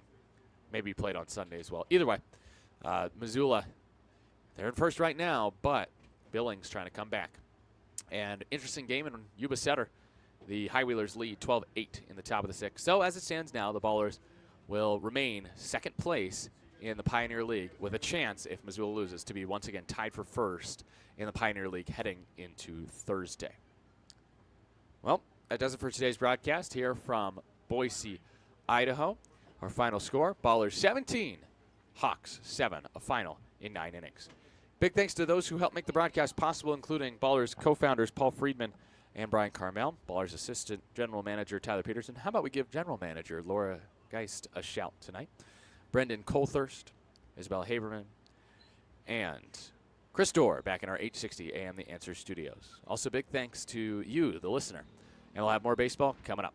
Our coverage of Thursday's Game 3 of the 6-game series will start at 6 o'clock, pack time, sharp, top of the hour on 860 AM The Answer and on YouTube. We hope that you can join us. Again, our final score, Ballers 17, Hawks 7. Ballers snap the Hawks' 8-game win streak here in Boise. I'm Nevada Cullen saying so long and thanks for listening to Oakland Baseball on 860 AM The Answer.